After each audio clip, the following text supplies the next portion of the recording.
Well, you can't see me because I'm not. My camera's not on yet. Now my camera's on, and it's flipped my t-shirt. I can see the shirt just fine. It says Neymar Jr. number 10. Yeah, well, it's flipped on my screen. D, did you buy Resident Evil Village already? Oh.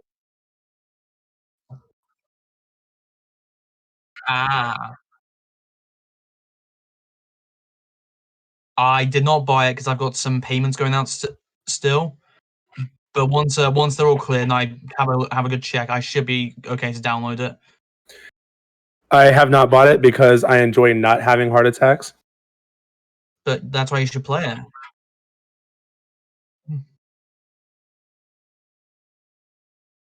I want the mean woman to sit on me. Nothing. It doesn't matter.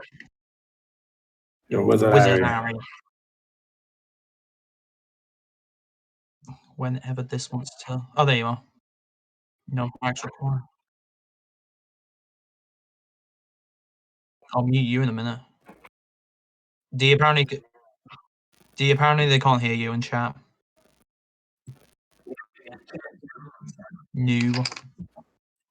No, Queen just said it. Hello, Queen. Hello, Queen. In A to the Z. Hello, Queen. In A to the Z. Hello, what did you do? Did you break stuff? Oh dear. Can Queen hear us?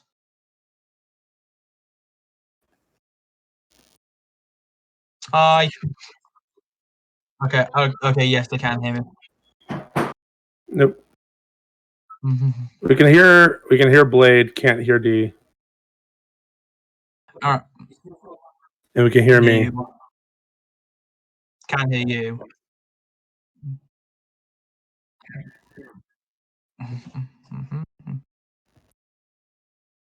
Check your OBS microphone settings. Make sure it's set to your mic. Oh dear.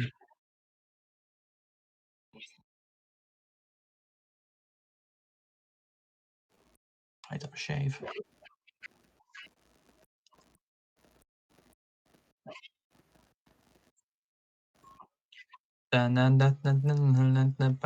Sorry.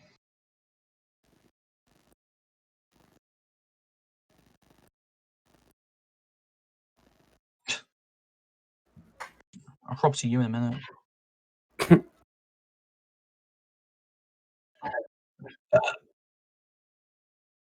I know. I have my audio alternator.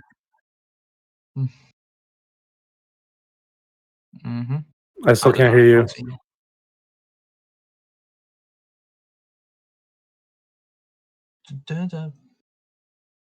So welcome. So thank you for checking out the recent episode. We will be back again next week.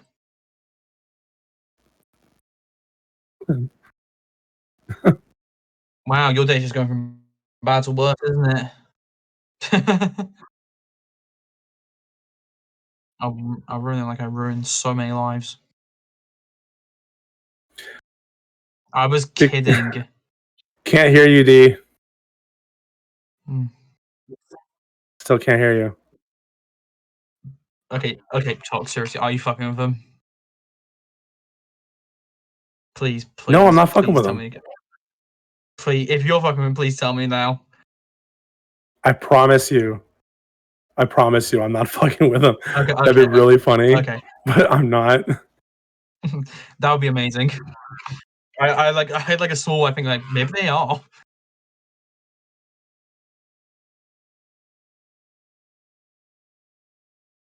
Did you when you changed the settings in OBS? Did you hit apply? Did you hit the apply button? Because they usually have that.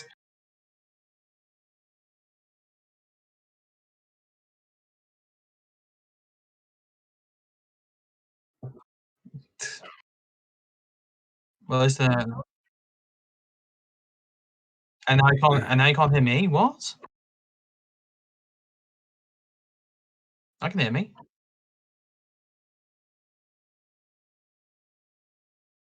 Yes, I can talk. I can hear talks.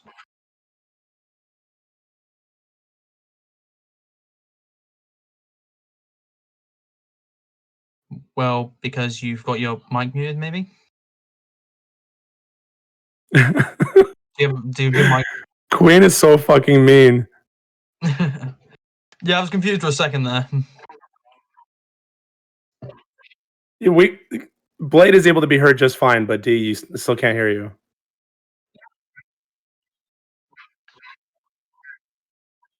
You might have to stop and restart the stream.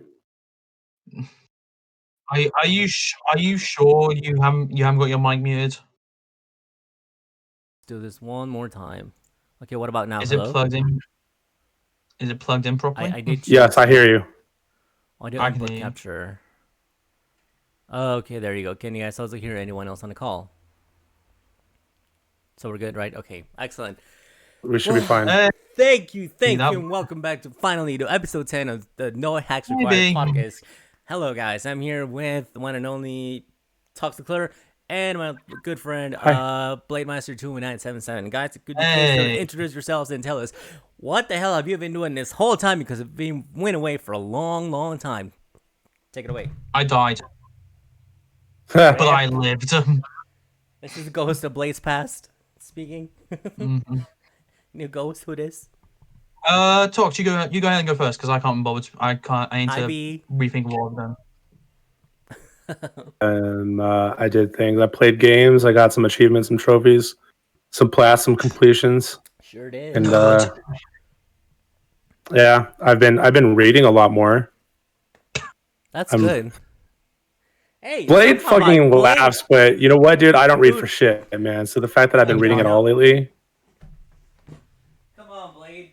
Really, dude? Really? He's turned off his camera and he's ran away. I mean, Blade is a good friend, but Tox isn't. Why? Because I dimed you out that Blade was able to be heard? How rude. How rude. How rude. Misa don't like Blade. What? Oh, you went with Star Wars. I was thinking. Never mind. Hey, happy belated, Star Wars Day. May the 4th with you all. Did you guys do anything for May the 4th? Yeah, that happened. I sure did. What'd you guys do? Nothing? I worked. Boo. You're boring. I also worked. I worked too, but then afterwards, I watched the first episode of the Bad Batch. Holy shit, so far so good. Episode 2 just dropped yesterday, so I'm hoping to watch it tomorroght. And no spoilers, guys. I'm still. And I also. I don't have them here, but I bought some. I've been reading as well. I've been reading actual books, thanks to Queen and all that. Tori talks. So I got physical, some I have here on my Kindle that I've been reading, and I also go back into new comic books. And since it was May the 4th, I bought some. I went to the comic book shop. I got some R2D2 chopsticks, blue chopsticks, which look really cool. But I also found this comic. This Leia Organa comic. And this is a variant. This is a special edition that looks just like her 1970s figure, which is amazing. I also got found some of the Fortnite Marvel crossover, the Nexus War. And if you look at this one, this also has that. Remember that one comic book that was at the end of season 3 that would introduce season 4? Well, this is a 2-in-1, because that one includes the same thing here physically. Get the fuck out of here. Here, Talks is just like, what the hell's going on? This is Comics. volume 1, and it's inside like this one as well. So it's like holy shit, Iron Man. This is another one right here, part of the crossover with fish sticks. I think it looks pretty cool. And I couldn't find Batman 1000. I've been chasing it for a while. Hopefully they'll have it for me next week. But if you read a few years ago, 2 years ago, I think 3 years ago, the Batman's and Catwoman's wedding. It's nice, but it inside a fucking cliffhanger, and this is the next part of it. So Catwoman 1 picks up where it left off, and it says here like you have to read it or else it's gonna spoil it for you. So I want to see what happens next, because apparently this has like all the stuff of like what was down after the wedding, which gets kind of a little twisted. So I'm happy I found these instead, and yeah. Well, while I was away, I also got a few completions. I've been definitely hunting trophies, getting achievements. I got me a retro setup, as you can see. All the consoles are not here, but you can see probably down there that I have a GameCube, my N64, my PS2, my PS3, and all the minis in here, plus my Vita and stuff like that. So this is where I play like all my classic games, and I'm really happy about that. I have like N64 cartridges here and GameCube controllers and all sorts of shit. So I'm good to go. Like I've been keeping busy, but I'm happy to be back. I've been watching a lot of movies, so there's a lot of things that I like to review, but we're gonna do that later. And speaking of that, I have news because since we've been doing a lot of reading, at least talks, Tori and I, we're gonna have a brand new resident reviewer, so to speak. Like Tori's gonna be now our new person in charge of book reviews and materials. So, but every now and then, if we're reading stuff with her, we're gonna like jump in and chime in. So you guys are gonna see her back with that. And we're gonna be watching certain movies and shows at the same time. So I think the four of us can jump in every now and then. You can expect us to do that. Like movie reviews, books, comic books, shows, etc. So we're gonna bring that slowly but surely into the table, mix it up, see how you guys like it. So gonna just wait to tell you guys the news. She wore her Star Wars shirt. Let's go, B. I can't talk. I'm so excited. She wore a Star Wars shit. Yes, I wore mine too. Mine's still right here. Hey, she's beating Vegas. By the way, happy belated birthday to B, who's having the best summer for life. Oh yeah, happy birthday, happy birthday. for joining us. Happy birthday, B. One of I was a part of our staff and a dear friend to us, friend of the show and all of us. It's like, oh, rip Batman. I know, I was trying to look for the Batman Cross Fortnite 2.0 event. And I couldn't really get a hold of those comics, so I was so pissed. So I'm still gonna hunt them down because I want them all. So D. Go ahead. Yes. So Queen pointed out that you called Blade a really good friend. You just called B a dear friend. I'm just the one and only Tox. What the hell, man? Because you are my only friend, Tox. So you're a good friend too. You're like an integral part of our group, of this organization. I'm gonna go cry in half Spanish. Come here. You're one with closest friends. Come on, Talks really. I love you. Oh my god, he's like very nice. Bora the proof. Okay. Oh my god. All right, so I have a few topics in mind, but I'll let you guys go first. What is That's going cool. on? I didn't do much anyway, D. That's fine. Let's just go into your topics, man. All right, so I was really hoping Blade would buy Resident Evil and hopefully it started streaming today because, man, I got the fucking sauce. I haven't played this shit, but everyone has given me really good feedback so far. Everyone who's like into the first hours, we've played between yesterday and today, have said like nothing but great things. The feedback is great, and now I kind of got it spoiled for me, but I'm not mad because I kind of asked for it in a way. And this stuff I heard, I'm not gonna spoil it for you guys. But apparently, there's something in the middle of the game that turns the whole, game on its head, and you go like, "Holy shit!" Right? Like it'll blow your mind. And then after the ending's good. The big lady is part of it, but there's more to her. If anything, she apparently her role is more important. Before the middle of the game, but towards the beginning. What? Does the big lady sit on you? Oh, does the big lady? She step on your throat. I guess, yeah. She does confirm 10 out of 10. Would like to be smashed. I like the daughters better. I'm something about those golf blondes gets me, but that's the point. I get that. So anyways, Lady D's very important at the beginning of the game, close towards the middle, and then in the middle, boom, like something changes and you go like, holy shit, right? And then but like, what? Go ahead. Is she gonna be like what's the name of the guy that chased you around? It's like Resident Evil 2. Is like Dr. X or is that Mr. X or something like that? Yeah, Mr. Nemesis? X. No, that's for 3. But yeah, she's kind of like a Nemesis or a Mr. X, the tyrant. Yeah, she has that kind of role for a while. But then this type of lady, see, like everyone's after her, but I like the daughters better. But sorry. Anyways, yeah, she's kind of like that. But it's not only her, because afterwards you have more bosses or mini bosses also going around chasing you around the village and the castle and all that. It sounds like Outlast again. Except you can defend yourself. You can defend yourself. It's like some people have said that this is a better version of Resident Evil 4. Like it's 4 on steroids because it reminds them so much of that, which is pretty good.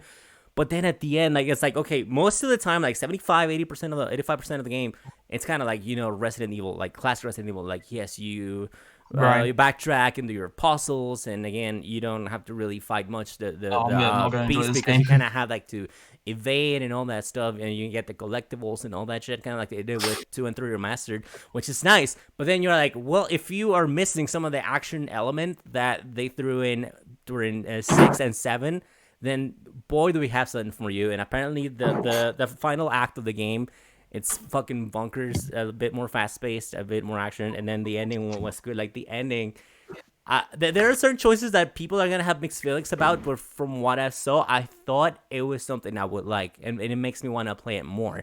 And it makes Ethan even more interesting. So, again, I've seen good reviews. I want to play it myself. I get a little spoiled, but I feel like even though knowing what I know makes me want to play it more, and I don't think I'm going to have it ruined. Like, I'm still gonna be surprised at seeing certain things, but so far the feedback is good, and I really can't wait to play it. So I guess this game's really good, and it brings me to another topic that I'll discuss later because it's kind of bad. But so far Resident Evil's doing great, and kudos to them. So whoever is like playing it, please give us your feedback with no spoilers, and I hope you're enjoying it. Guys, what do you have to say about like the game? What are you looking forward to on it since you'll be playing it soon, Blade? I'm just really like looking forward to just playing a different horror game that's not Outlast or Five Nights at Freddy's, because that's the only really two horror games I've played. So it'd be interesting to play something a bit different and a bit unique. I have played a little bit of Resident Evil in the past, but nothing like saying like I'm a person who's really into Resident Evil. Right. So I'm interested to see what happens in Resident Evil Village, because it does look pretty good. Oh, dude!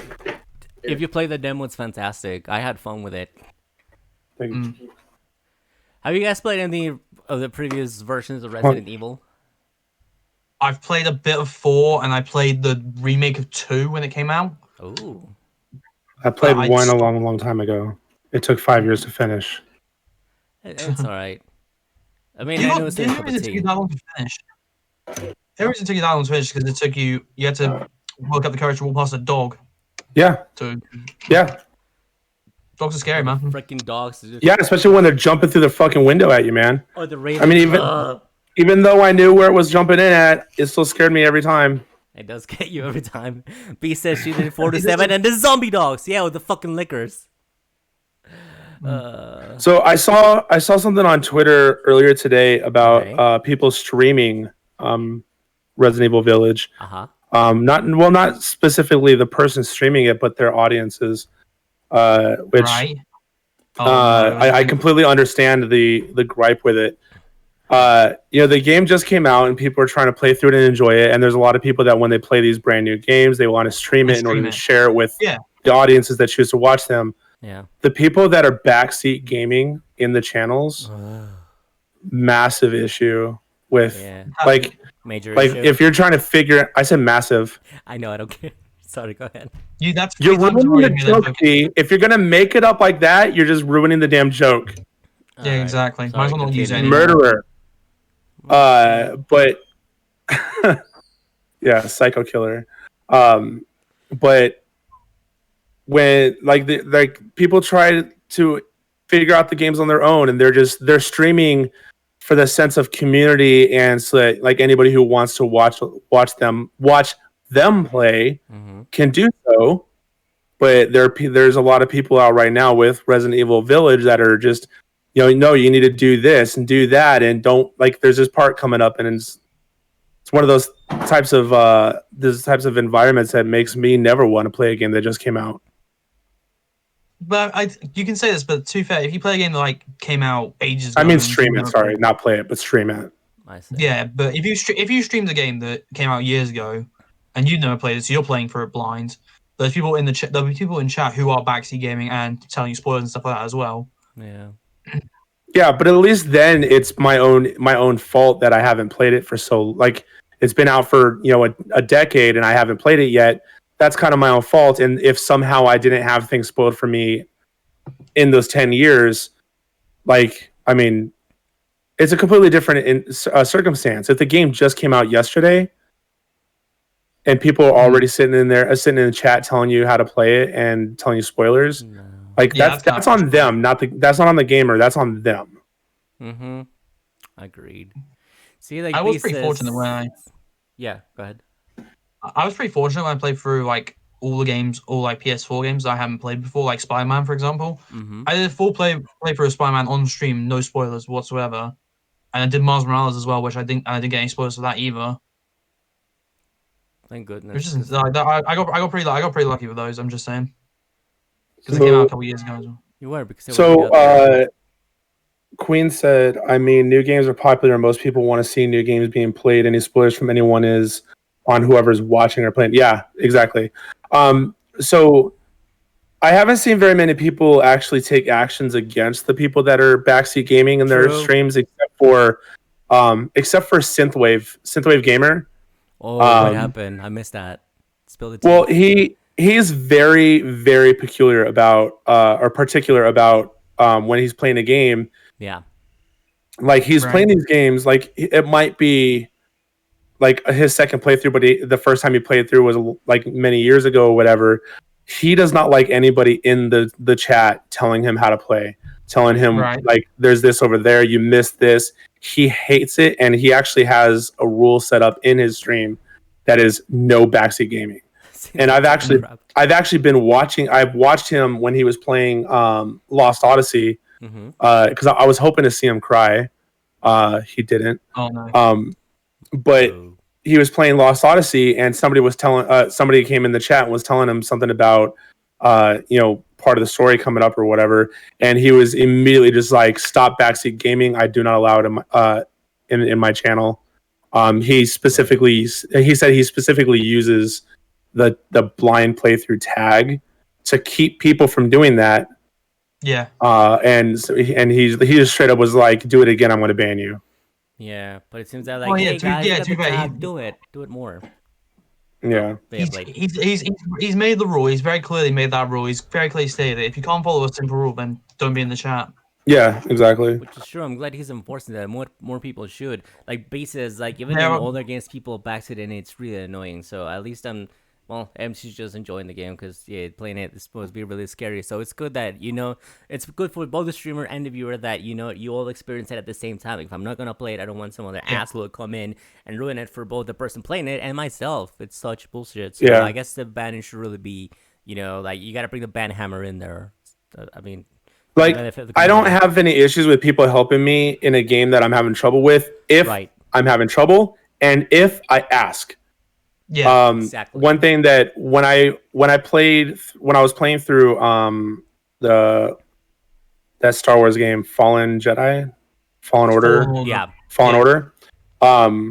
I was playing through that, somebody who just joined Team Ponage at the time, Forgotten, would come. Like he came in the stream, and he was telling me some stuff about the game, and like I let it go at the time because like I don't want to be unfriendly towards anything, but it did irritate me because it's like I didn't ask for help at this point. So I don't understand why it's being volunteered. But it shows that people putting their game into sub only mode or like turn notifications off in their stream altogether so they can avoid spoilers in the game. Which I feel is just a bit unfair. They shouldn't have to do that because everyone should be able to experience the game. Sub only mode or not. Well, then just being a small streamer, as an extremely small streamer as I am, using follower only or sub only is just the dumbest thing to do. You can't gain a following like that. I've seen people like put in follower only mode and they have like 1 to 2 viewers. I'm like, why? That just turns me away. It's just like exactly. It does. Yeah, because the thing is, oh god, I just hate when people don't give you a chance to do things. I know. Exactly. But I've gone into like every once in a while I'll go in and I'll look for somebody who has like a couple of viewers at most. Yeah. Like I'm just like I want to check out this random game, and I go to the very bottom of the list. I go to the very bottom of the list and I look for somebody that speaks English. Because unfortunately the timing of the day that I usually do this, there tends to be a lot of German gamers at the time. Yeah. So I have to look for the English channels, not the Deutsch channels. So I'll go in and every once in a while I do stumble on one that's like followers only. I'm just like, nope, back out. Because I want to be able to try to interact with you first, see how you interact with me back. Do you ignore me? If I say hi in chat, are you going to ignore me, completely blow me off? Or what?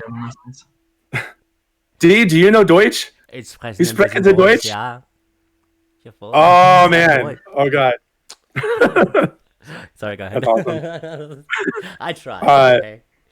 But yeah, like I like to be able to interact with somebody a little bit first before I decide whether or not I want to follow them, and how they interact back determines that. And if it's a small streamer and they have follower only, I immediately leave. I don't even watch to see if their personality is good. I was gonna say something now. No, you say it. Go ahead. Yeah, but I was just gonna say I usually have the opposite in games where I usually play a game on stream which I've played before and I know what I'm doing. For example, I did Spyro on stream, which I'd already played before, and I had a good understanding of where everything was and how to do it. Apart from I think it was the last second to last area where I had to get all the gears and flame all those for a trophy. And I found 3 or 4 of them on my own, but I just couldn't find the last 2, so I had to look up a guide for them. And obviously I do Outlast 24/7, which I'm planning on redoing as well. I'm gonna have to do 2 playthroughs of the game though. Again, which is gonna be amazing. And still waiting to see that the last achievement. The insane run of Barry. We need those chivos. Sorry, I got excited. The Outlast insane mode, no barriers, is probably gonna be one of the final things I ever do for one of these challenges, because I hate that achievement so much. I hate that it's only on Xbox. I hate that it's so fucking difficult, and I hate it every single bit of it. There's another achievement as well, which I didn't bring up.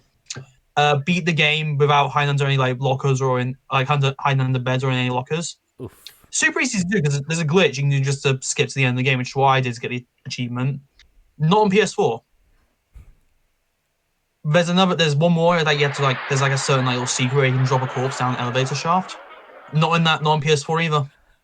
Sorry. Literally, all you have to do on the PS4 version is beat the game, get all the collectibles, beat on insane mode. I feel bad. You know what I have to say to this? So why can't you do the insane run with no batteries by using that glitch if it just jumps to the end of the game? Okay, I was wondering if you could ask that. That version only works because there's checkpoints. If you do it on the insane mode, you just get put back to the beginning because there's no checkpoints. Oh. Damn. Yeah. So what is it like you're just kind of dead sprinting to the next checkpoint over and over and over again? Yeah, there's a little thing where you can get out of bounds, you can jump over stuff. And if you get stuck in a room at some point, after you sprint and then jump right into a specific point, you land, you've played the game, you've seen me play the game, the underground lab area. Mm-hmm. You fall into there, which is the final section of the game, and it's just a straight shot to the end, and you don't even have to hide or anything. Mm. Very good points in the chat here. Oh, yeah, you go ahead. So B said, and Queen agreed, I know that some people do that to the followers only or sub only to protect themselves from trolls and things, but it definitely hurts your viewership. Queen said, if you don't have any mods or don't always have your mods in your stream, then it's an option to get rid of trolls or spam bots. And B said, I agree with Queen. Definitely nice to get rid of the stupid wannabe famous bots. Oh, remember, M said that Cody has the chat filter set up in a way to get rid of those wannabe famous bots. We need to do that. Oh, yeah, he'll need to enlighten us on that one because that'd be very, very helpful. Us, please, we need your wisdom, sir. So much still back already. Speaking of Outlast, I did tease my next game. I was going to platinum, and I think everyone worked it out eventually. I think everyone's worked it out what game it is. Yeah, I'm looking forward to watching you play My Little Pony: Friendship is Magic. 10 out of 10. No, D, that was last platinum. I missed. What about? Oh, what the fuck? Oh, is it Hello Kitty Island Adventure? Dude, Jesus. Banger. Come on, That's a classic, dude. man. Look at that. That's fucking cool. Talks, you were doing the Lego DC Supervillains, or what was it? Sorry, you were doing? It was Lego DC Supervillains. It's cool. It's not necessarily going to be my 37th platinum. It's just I'm working on 37 right now. Just the thing is that while Lego games are easy to get completions and platinums on, they do take a while and they can get very boring. Yeah. They do, yeah. And especially when you have to do the story, like you have to go through the story mode first and then you can do free play. The story mode always feels so long and drawn out. It really is. I'm gonna I'm pretty sure I know Lego Mario Superheroes is like a super long one for you. Super Mario Superheroes 2 was one you did earlier. And you said it was like super long, you like it was so long. I'm pretty sure DC Supervillains is also very long. I haven't played much of it. I have beaten the campaign. I'm working on the 100% for Xbox, but I'm probably not going to finish it anytime soon because I'm just not in the mood to play it. Yeah, it's got it looks like it was made in the same time frame, because I've noticed a lot of similarities between DC supervillains and Marvel superheroes too. Oh. There's the open map and everything like that. Instead of just having, well, like this is the main hub, and then you choose your levels from there, and there might be like a couple branches off the main hub, like in Pirates, but then that's it. Instead, like Marvel Superheroes 2, there was a bunch of different city areas all on the same map, and then you had a couple that were in the sky, and you had all over the place. And it does seem like that's going to be the same thing with DC supervillains, which sucks. What was the game I played that was like not too different? Lego Harry Potter was easy. Like Lego Harry Potter is like it's just a simple explore. It's like explore Hogwarts in Lego Harry Potter years 1 to 4. It's kind of glitchy. Like there are a couple times where stuff doesn't spawn incorrectly, but you can easily just do it again and fix it. But then you had Lego Harry Potter Years 5 to 7, which is the sequel, obviously. But it doesn't have it expands Hogwarts a little bit more. It gives you more to do like around like the main hub area, like you can go out to the street and go like stuff in the cafe and stuff like that. And you can go outside the country and get like a ton of stuff from there as well. Honestly though, I'd say 5 to 7 was easier because it was more linear for me anyway. And also, one thing I will always love in a video game is if it has a key for your collectibles and I can tell you like, hey, this one's over here, or hey, you didn't get this one over here. Right, yeah. If a game has that, I'm gonna like it even more. Lego, Spider-Man and Miles Morales had that, and I loved it. Makes it super fast easy. travel as well, just super helpful. Hell yeah, heck yeah, dude. You really need to go get that last achievement for Pirates, man. Do it. I've got 3 more achievements, and I'm not going back to that game ever again. I hate it. You should do it. I'm not playing that game because I didn't like it to start off with, and it fucking glitched out me anyway. It was the first ever game that's like, hey, you're not getting all the achievements in this. And I'm like, I give up. I'm not going to bother trying this again. Oh god, it's raining super hard. I gotta close my Can I also just say, like, compared to achievements, my trophy hunting experience has been near enough flawless. I only had like one instance of a trophy being glitched, and it wasn't. I don't think it was glitched. It was like one of the Spyro levels.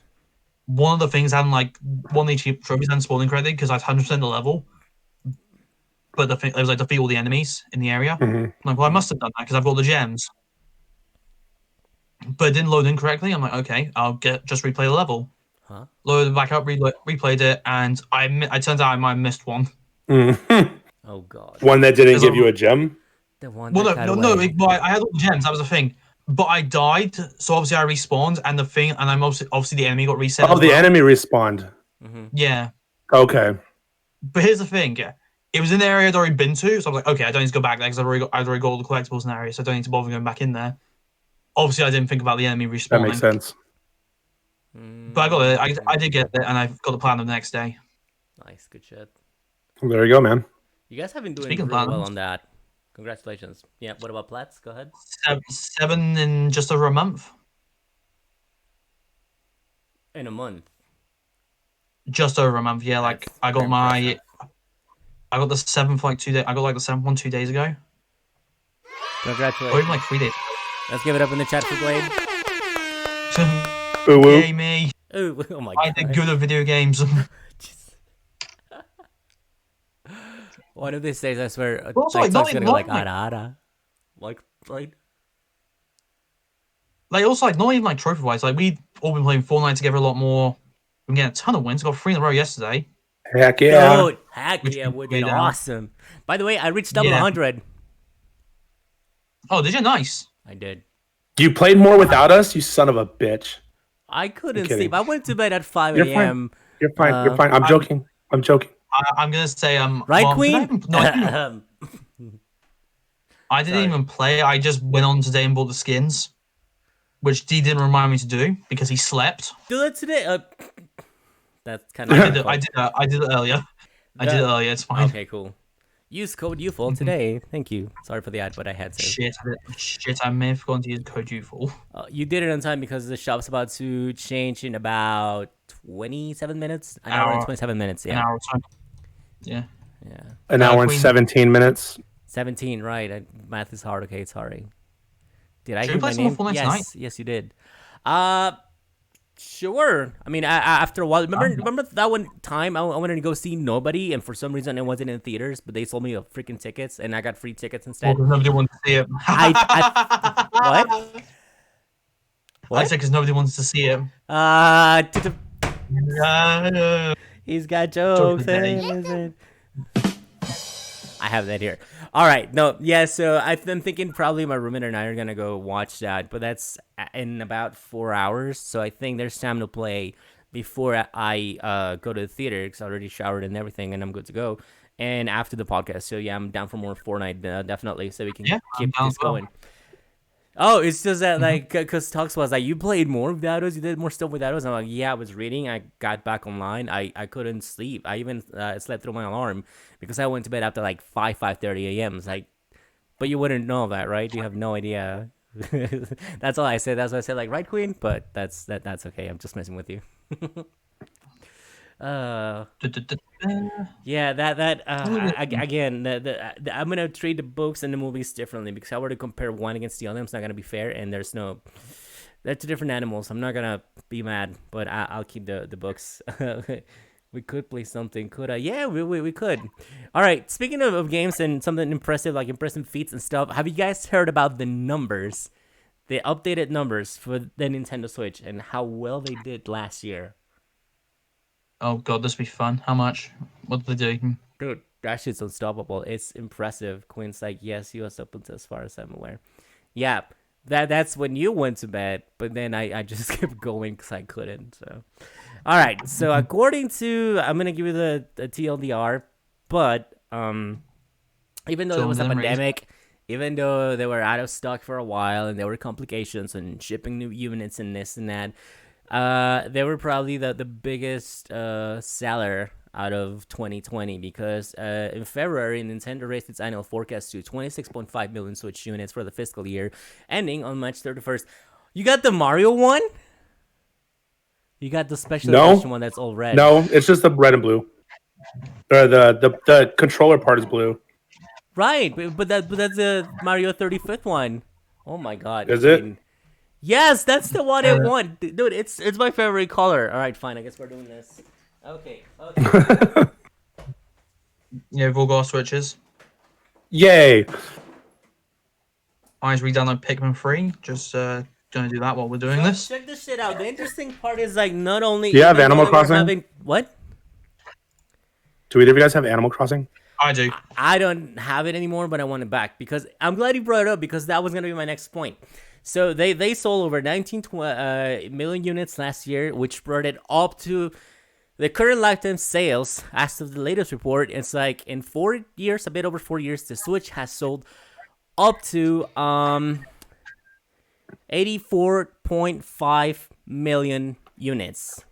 And that means that it's creeping up on the Wii's console. The Wii sold 101.63 million. So they're saying that yes, the Switch could beat it. What? Wasn't that Nintendo's highest selling console, or am I missing one? No, it's a PS2. I know the Wii didn't. And then it was a Wii. No, Nintendo's highest selling one. Oh, yeah, no, definitely the Wii. So they're saying that the Switch, it's en route to surpass first the Wii as Nintendo's leading console of all time. And it just might, because there's this rumor division, like that mid-gen revision. So it's got to be like a Switch Pro or something. That, and including all the sales of all the Switch lights, they're saying that it could maybe also surpass the PS2 as it's gonna be a tough battle, but it could at least be pretty close, like neck to neck to the PS2 if it keeps going with this momentum. Because so far, yes, the biggest seller game of all time on the Switch, the one that's driven the most units, of close to 40, like 30 something, it's Mario Kart 8. Like, there's not gonna be a new Mario Kart 9 anytime soon because that game keeps fucking selling. I don't know why. Every time someone gets a Switch, they get that game, and it almost never goes down. I didn't. $60 fucking. I got the bundle of it. But like Talk said, even though last year, dude, and when did Animal Crossing drop? Like March 15th, March 20th. It was the exact same day as Doom Eternal. They came out on the same Friday, and Animal Crossing is right up there. Like for example, Mario Kart Deluxe, it's the highest selling, and then the number 2 that it's like creeping up on it, it's Animal Crossing. Animal Crossing has almost sold as much as freaking Mario Kart Deluxe 8, even though Mario Kart has been out for like 4 years ish, and Animal Crossing for like 1 and a fraction. So it's insane. And even like the new game. Go ahead. It came out just after COVID hit. I'm pretty sure. Like it was one of the first games. Like everyone was playing it while they were all together. Oh, because they were all stuck inside. Mm-hmm. Everybody making their turnip farms. Yeah. So I think big to Animal Crossing. I played it for like half an hour and then got bored of it. I'm like, yeah, this isn't for me. I got this baby. Let's go. It's different. Yeah. It's definitely not for everyone, but it's a little bit chill. But it's crazy because like even newer games, like for example, one of them is the Switchboard, Super Mario 3D World. They just slapped on Bowser's Fury, which I heard is really good. I want to play that thing alone because it gets like a 10 out of 10. Yeah, I've heard good things about that as well. Right, and then there's the Super Mario 35th Special Edition. Even though that was a limited 6-month release, both games sold about 6 million, like 5 and 6 million. And one of them was just available for 6 months, and the other one just dropped like last February.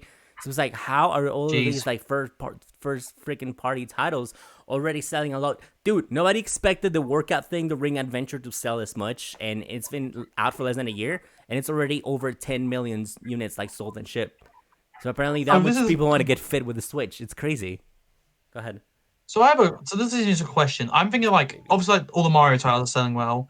Yeah. What about Zelda and Pokemon? Because obviously they've got like big releases for the Switch as well. Like, what's Zelda Breath of the Wild? What's that sitting at just now? Oh, here. Let me show this to you. Because from what I've heard, this is probably the best Zelda game they've ever made. Breath of the Wild? Yes. Oh, here. Okay, I got the number now. All right, so Mario Kart 8 Deluxe. I'm going to go down the top 10. That's number 1, 35.39 million, right? And it came out April 28, 2017. Animal Crossing New Horizons, 32.63, and it came out March 20th last year. Then Super Smash Brothers Ultimate. Can I just argue here? Mm-hmm. Mario Kart 8 Deluxe also sold the Switch, so if you think about it, it's also got like a bit of a jump there. It's like Wii Sports, that sold with the Wii. Yeah. So that obviously sold a lot as well. So if you think about like Mario Kart 8 Deluxe has also got a bit of help. Animal Crossing doesn't have that help. It's as far as I'm aware, it's sold on its own. There's no bundles with it. There's no bundles. You're right. Well, there's a bundle with it right now, I think. Oh, you can't buy the Switch and Animal Crossing is what I'm saying. Yeah, no, it would be cool. Like B says, if you get Animal Crossing and if you get it Talks, I'll get it and you guys and we can hang out at an island. We can do like a no hugs required night at someone's island and just chill. It's pretty cool. I'll join 2 guys. Yeah. Yay! Let's go. All right. To answer Blade's question, number 4, Legend of Zelda Breath of the Wild, 22.28 million, and it launched on March 3rd along with the console. That was the launch title, and it's like number 4 on the list, and everyone's like super fucking hyped and then some for the second part. So that's definitely gonna sell even more, I think. Number 5, Pokemon Sword and Shield combined, 21.10 million. And it came out November 15, 2019. I was in the States when it came out, so I actually bought it in Chicago. Day 1. It was cheaper at Walmart. And a lot of people like there for Didn't you pre-order? It was one of the games I bought. No, I bought Swords. I think the weekend it released. And I got Shield for Christmas. Oh yeah. I have Shield. I have Shield right there, there, Shield. Yes, I have Shield. I will say I keep on Shield and Sword and Shield. They're okay games. They're nothing they're easily my least favorite in the series, but it's kind of unfair to like say like they are shit games. I think I do enjoy them to a certain extent. Yeah, they are good, but not that good, unfortunately. I'm surprised number 5 Diamond is. Pearl remake, on the other hand. Oh, that was gonna sell a lot more. Soon. Hopefully, yeah. Anyway, what you saying about what you saying number 5 was? Or what was it? No, 6. 5 was Pokemon. See, at least you got your wish, so I'm happy for you. And I'm gonna play those with you once when they come out. Number 6, I'm surprised is not higher. I love the game. I think this is my favorite game, Switch game of all time. Mario Odyssey? Yes, Super Mario Odyssey at 20.83 millions. That game is fucking beautiful, dude. Like, I've beat it. Like, I felt like a kid playing that thing. Every single moment, every single part of that world, like, made me fucking happy. And the ending was trying to see if I can guess the last top. I'm going to try and see if I can guess the last 3. Because I think there are a couple of like Switch games that did sell like really well. Let's just really see what's on my shelf. While you look for that, I'm gonna tell you, please, guys, play Super Mario Odyssey. It's so good that like I want to get all the stars, no moons. There's 1,000 moons, and I'm like over 500. Yeah. I'm close to 600 because it's that good. I want to do it all. But go ahead, Blade.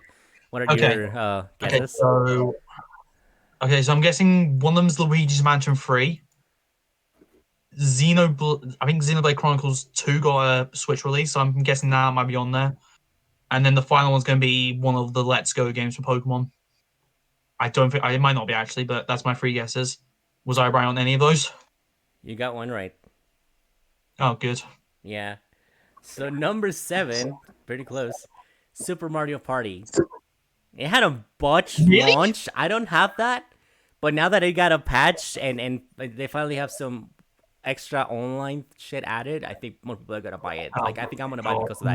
No. So Super Mario Party, like, it was half-assed, but yeah, I guess it got a little better after 3 fucking years. I don't know why. It sold 14.79 million, and it came out October 5th, 2018. So not even 3 years out. Now your guess, number 8, combined. This is both Pokemon Let's Go Pikachu and Let's Go Eevee. It launched right before Smash, November 16, 13.28 million. Damn. At number 9, we have Splatoon 2 with 12.21. Oh, I should have guessed that. Yeah, it came out in July 2017. And then number 10 is the new Super Mario Bros. U Deluxe, which is a Wii U port. Wait, so Xenoblade wasn't on there and he was Luigi's Mansion 3? Luigi's Mansion came after Ring Fit Adventure. Ring Fit was number 11, then Luigi's Mansion at 12, and Xenoblade Chronicles is number 28. Well, wow, I was way off then. Yeah. Dude, after Luigi's Mansion, you get Super Mario 3D All-Stars with a limited release. Like, what the fuck? Was it a limited release? It was like, is that now you can't play it, or can you still play it if you bought it? You can't play it. You can't just buy it anymore, whether it's digital or physical. Okay, I was gonna say thank God, because that's just a stupid waste of money. Then. Yeah. They also killed the online game. That's like what? I was like, that'd be like saying like, hey, you have this game. I was just like, when Fallout first released, I thought when they released Chapter 2 they were gonna take away all your skins and like that, and now you have to rebuy them. No, they kept it. Yeah. But imagine if they did that. That'd be like a dick move. Because like you worked on that. I think they would have lost a majority of their gamer base. I think they would have as well. Because I put a ton of money into that account as well. Oh, Fortnite? All right, so this is all great and all for Nintendo and Switch and everything, but are they ever gonna bring in achievements? Oh my God! This is the one thing we've always been. This is the one thing we all want. It's what we've been saying like since the first episode of the podcast that we did. I don't play the Switch nearly as much as I should simply because there's no achievements, and so I feel like it's just wasted time. Same. Yeah, but like 100%. Like when you 100% a game, say like I did Miles Morales not recently. Same. It feels great because I get that platinum trophy. Yeah, I get that trophy. I'm like, I did something. Yeah, I actually did something. We all got on the Switch. On the Switch, if I 100%, if I get all the moons in Mario Odyssey, like you said, like get all 1,000, I get nothing. So it just kind of feels pointless. You have to take a picture of it and then post the picture online and be like, "Look, I did it." Yep. But that's it. People can't look at your Switch profile like on your friends list and everything, and like they look at your profile and be like, "Oh, damn, he got all 1,000 moons. Awesome."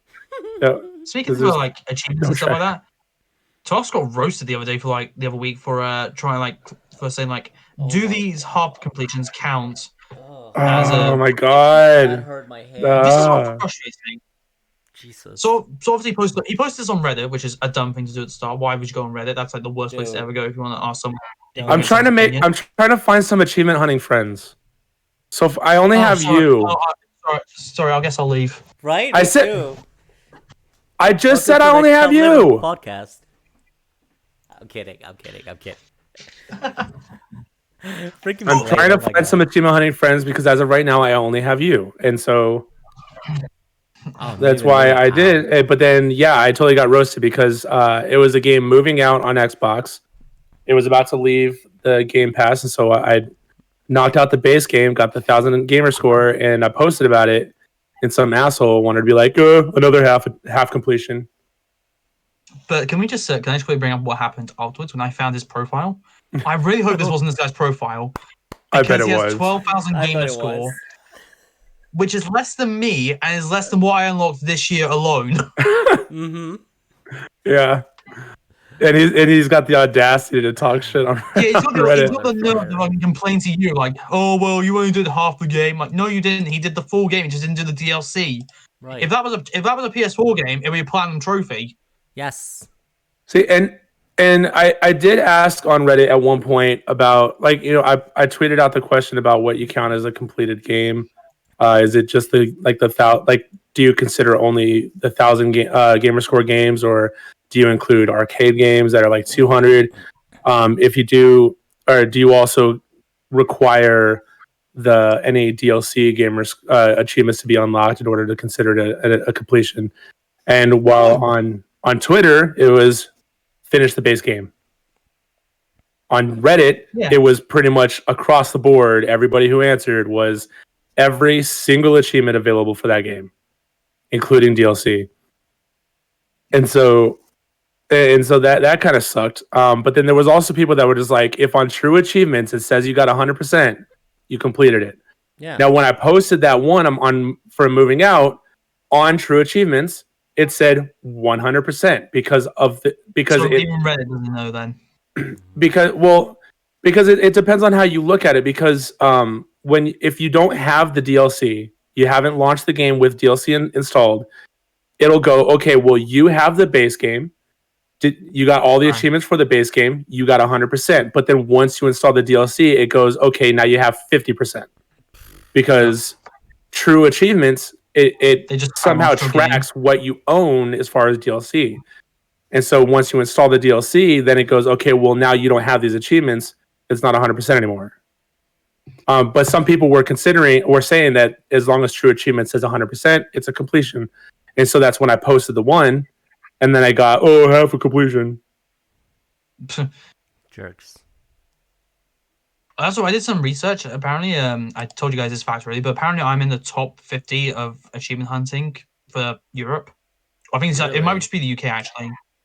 Yeah, I'm in the top. You said 50. UK. Oh, shit. Was it UK? Yeah. Mm-hmm. Did you tell me? It's fucking awesome. Wait, hold on a sec. Did I tell you? Oh, maybe it was just a Toxin Queen in the lobby. Wow, I know their group chat, but I'm not in. Confirmed. Okay. Well, no, this is I'm going to see movies with your friend. How are the two related? What? God damn it, Tox. Make them related, damn it. Make it. This is where we need elevator music. That would be fun, yeah.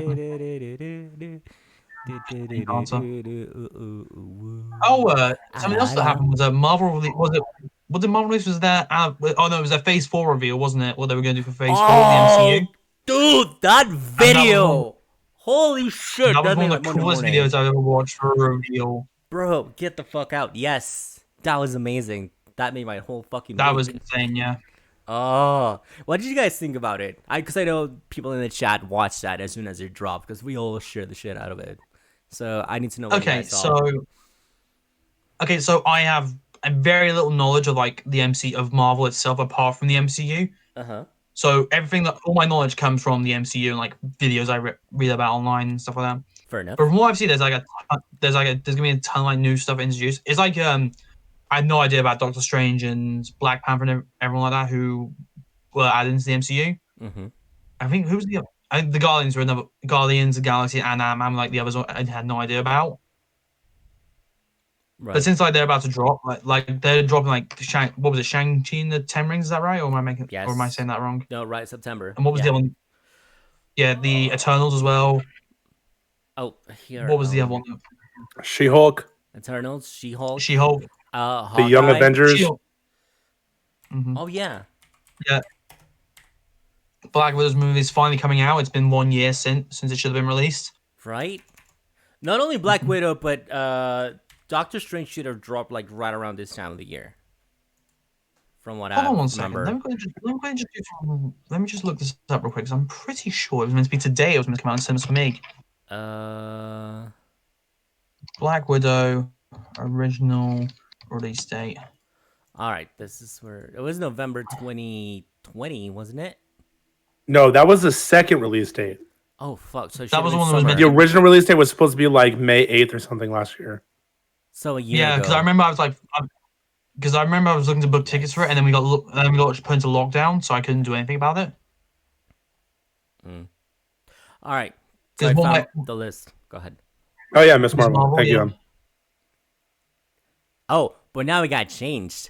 Yes, Miss Marvel is gonna be a completely separate drop, but now instead of Captain Marvel 2, we're gonna get Miss Marvel with Monica Rambeau. So now it's the Marvels. Right. Yeah.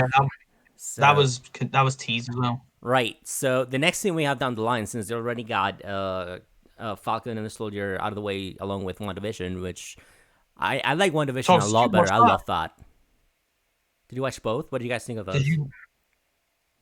I watched Falcon and Soldier. It's good. Yeah. It's nothing groundbreaking, but it's good. Right. I can sit there and say like I enjoy watching this. Yeah. But there is one thing that I will bring up, and D made a massive tweet about this as well when the series first ended. I'm not gonna spoil it for Talks, so I don't think he's watched it yet. Can we get some confirmation, Talks? Okay. No, you haven't watched it. Okay. Okay.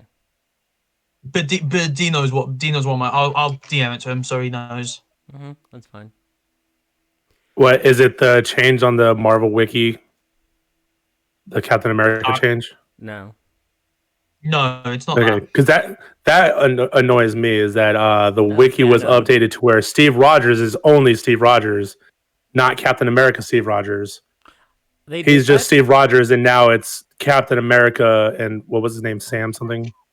I didn't know that. Oh, dude, yeah. Yeah. I saw it coming from the beginning. Yeah. I didn't like it, and I didn't like what they did with it, and it wasn't good. It wasn't executed well at all. The stuff with Falcon and the Winter Soldier is great.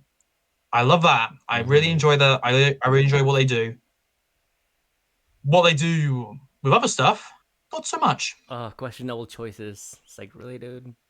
Some very, very, very, very strange choices, and they weren't executed well. But just go ahead. There is a bit, that way the chat's not confused. If you want to just go ahead and spoil it, go ahead. It's the villain. It's the villain that they introduced. It's not. They didn't do well. Let's just say that. Who's the villain? Like,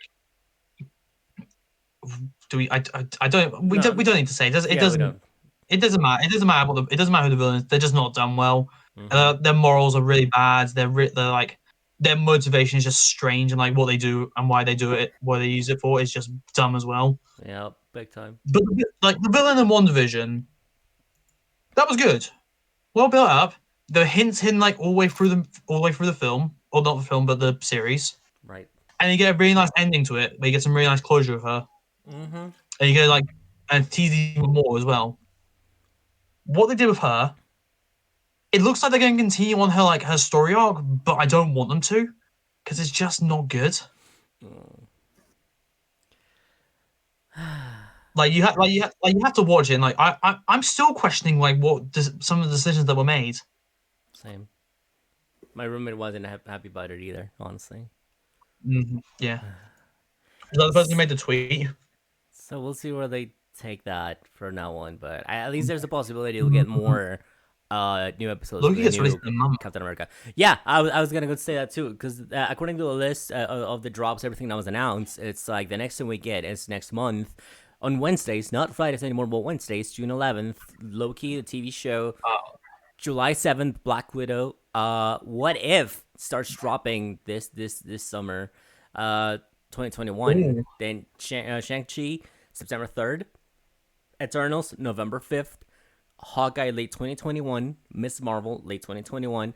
Spider-Man 3, No Way Home. Amazing, super fucking hype for that. December 17th. We're gonna review that shit, day one. Doctor Strange in the Multiverse of Madness, March 25th next year.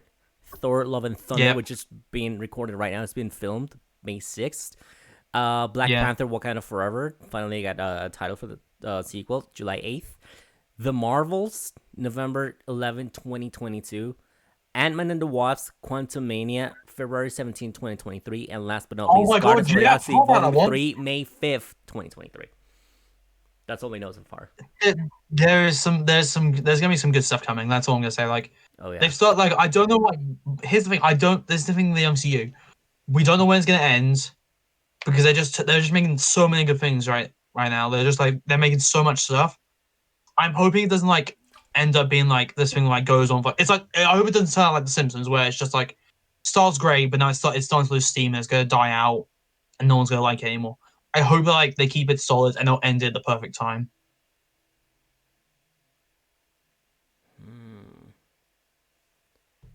Because this is the MCU's what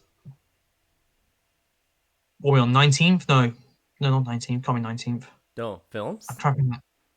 No, like the MCU's like what? How many years we've been in now? 12 plus this next one. This is gonna be its 13th year. It started in 13th year, 2008, yeah. When you think about it, Avengers is gonna be 10 years old next year. That's how bad. Like the first Avengers movie is gonna be 10 years old. Yeah. And I'm pretty sure like the first Captain America film is about to be 10 years old as well. Already? I'm hoping this doesn't start to die out so quickly when the series gets, because when you like I said, like The Simpsons was like a big one where like they had like they've been on for so long now, it's just getting like a bit dying. They're just starting to die out. It's going to depend on how well they produce these things with the non-staple characters, like with Iron Man. Like after you move past Iron Man, Hulk, Captain America, all the staples. Every single time that Marvel stuff gets rebooted, it's always the same characters, right? What we need is for these newer ones to be produced at the same quality level, if not better. Yeah. That way it doesn't lose any of that steam. And unfortunately, there is going to be some instances where there's going to be like some concern about like political correctness and stuff like that. I can see right now, like do they already have Miss Marvel cast? Do they already have an actress for Miss Marvel? Was it gonna be the actress who played? Oh, am I thinking the wrong character here? Was it gonna be like the same person who played Maria in WandaVision? No. Miss Marvel. No, Miss Marvel isn't she like Indian? I thought it was. She's Muslim. I know that. Pakistan, yeah, I think. Pakistani. Pakistani. Yeah. Okay. But like, so the thing is, like, if Disney and Marvel Studios they freaking put a white actress there, obviously they're gonna have a lot of pushback from a large part of the community because it's whitewashing another non-white character, and Miss Marvel is historically a Muslim character. Yes.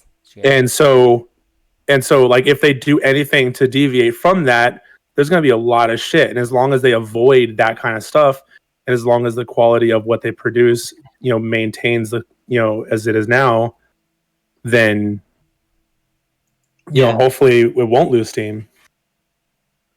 Right. Did we ever get a? I know it's all. I know this is MCU related, but did we ever get a sequel release date for Into the Spider-Verse 2? Because I knew they were working. 2022. They were working when they were working on 2022. Hold on, let me check this. I also have the other answer for Tox's question to release. Dude, wasn't there like a teaser for that with the announcement? Because there was a teaser video, and it says it's dropping October 7th, 2022.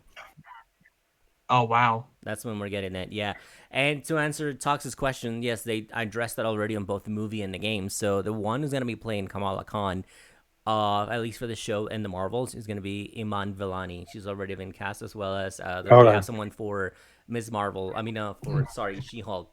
So, they saw that coming and kind of they wanted to get that out of the way. Yeah. So it seems like they got the right people for it, and also their presentation in the game. So it's been addressed because they're really careful with that. Disney's on top of it. So yeah. I can imagine like the industry like Disney being like into that, being like not having that issue, like choosing the correct actor. Because they've nailed so many perfect ones. Like had Robert Downey Jr. as Iron Man, who was near enough perfect. Yeah. Chadwick Boseman's Black Panther was more incredible. May he rest in peace, but he was an incredible actor. That's the power, man. Dude, they even put that in the comics. When I was crate digging, I saw they had tributes to him on certain of the issues, and I was like, oh, dude, like that's still kind of There's a tribute to him in Miles Morales as well, which was really well done. Oh yeah, as well. Like they had really nicely. Like Ryan the credits, they had a really nice tribute message for him. Yeah, such an incredible. It was really well done. Do we have any information on the next Ant-Man and the Wasp movie? Where specifically is Stature going to be in it? It's Scott Lang's daughter. Good question. Cool. I hope so, but I don't think we know. Like, we don't have any more details besides the title. So I'd imagine she would. I would imagine she would be, because she was in both of the previous Ant-Man movies. Right. Obviously, as a younger person, and we have seen her older self in Endgame. Yeah. Which way that's sad, because you lost like 5 years of your daughter's life and you didn't even realize it. That would suck. Yeah. Yeah. Sorry. How old was Cassie in Endgame? Good question. Because she was like, she must have been like, she could be older than 10 in Ant-Man and the Wasp, which would put her in 15 to 16, around there. Yeah, sounds about right. Like I thought Endgame was like 10, 11, so the older self was about 15, 16, right? Like a high school. Yeah, there's no there was no way she's younger. There was no way she's younger than 13. Right. So she was. So she'd be like 14, 15, or 16. Sorry to interrupt, but I have like an unrelated question, because now it's like, I'm curious. Is that a death note on your wall? Is that a death note behind you, Blade? No, me, behind me. What is that? Yeah. What is that? Yeah. No, actually, I'll bring that down for you. So he doesn't want us dead. Thank goodness. No, it's actually it's not even that. It's if you look at that, it's flip me. But can you see that? Oh, dude. It's the passport you got when you went around the Harry Potter studios. That's just the pin. Oh no, I know how them. It was the it was like the little book they were getting. Like you had to stamp it certain areas while you go around on the tour. So you actually took and it. Just like has all like. Yeah, and you got like stuff like that. Yeah, it was given to everyone when you go around the tour. Oh, so it's got like little papers and stuff like that as well. That's cool. I need that. That's fucking awesome. We had to go on the tour in London. I need to go to London. Well, you see, this is what I have in my retro setup, dude. It's a puzzle. First you put it together, and then you put it in a frame, and you can like hang it anywhere. So. Where's the pin? There it is. I was gonna get Starry Night, but for some reason it's sold out, and they still only have. So I'm like, yeah, I'll take it. I'll take the Big Ben. That's a nice puzzle. It's plastic too, so like the pieces are like hard, and you can hear them snapping. Oh, nice. It's so satisfying. Yeah. I got this in Mexico City during my last trip. Well, at least Blade doesn't want us dead, so that's good. Speaking of things that we all love and all that, I want to address one thing. I need your opinion on something because it's also been bugging me lately. And somebody, there's a few people on Twitter that I follow that they follow me who are also like huge Tomb Raider fans, right? And now that we were looking at this Nintendo thing with all the sales of how Mario did well, even though like one of those special collectibles editions like games had a limited release, and I was like, what do you guys think about anniversaries and how these companies are handling well? Because from what I've heard, they didn't handle well that 35th anniversary of Mario because they did some things that were kind of cool but limited, which kind of fucking sucked for most people. And also, there's right now that we have both ongoing anniversaries. We have the 25th anniversary for both Resident Evil and the 25th anniversary for Tomb Raider. And from what I've seen from both communities, like Capcom is doing it right. They're doing all the right things to actually support Resident Evil and do great things with it.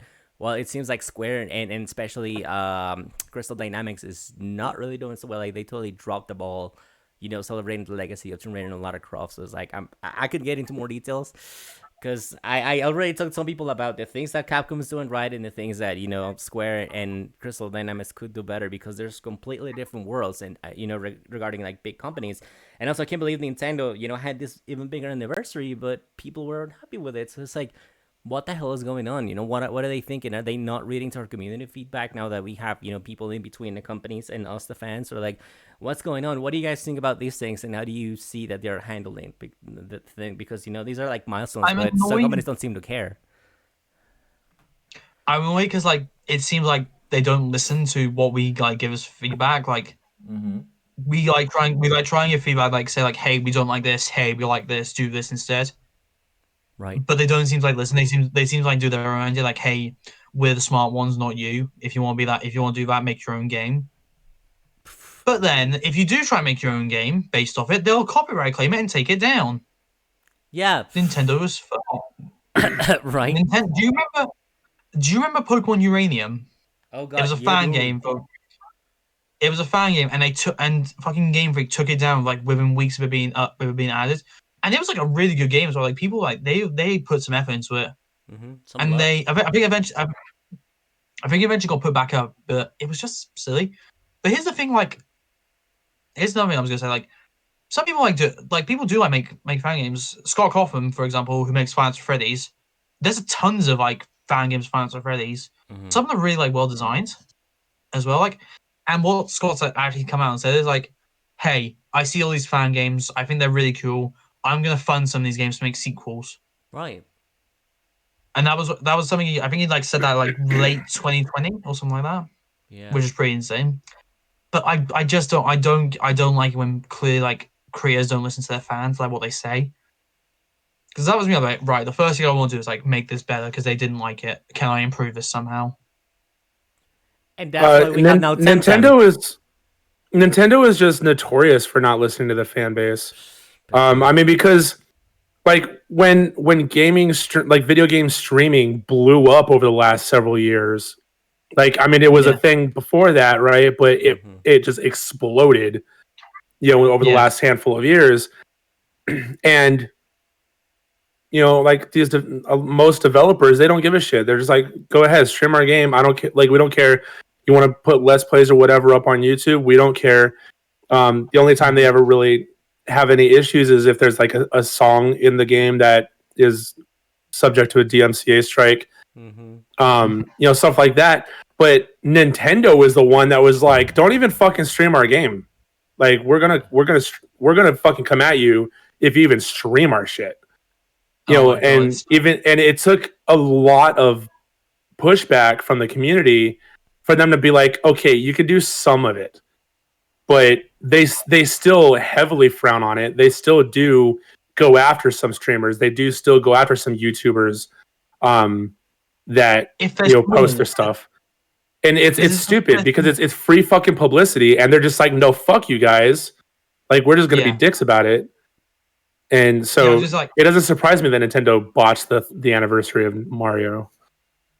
Yeah, I was just like, it's not even like big creators to go after. It's the smaller ones because they know they won't get much pushback. Yeah, that's even worse. For example, let's say I did like a stream of Mario, I would get fucking taken down instantly. Yeah. If someone like Mr. Beast did a playthrough of it, nothing would happen. Because they knew, like, hey, if we do something, they're gonna fucking hate us for the rest of their lives, and we're gonna get nothing from them. Right.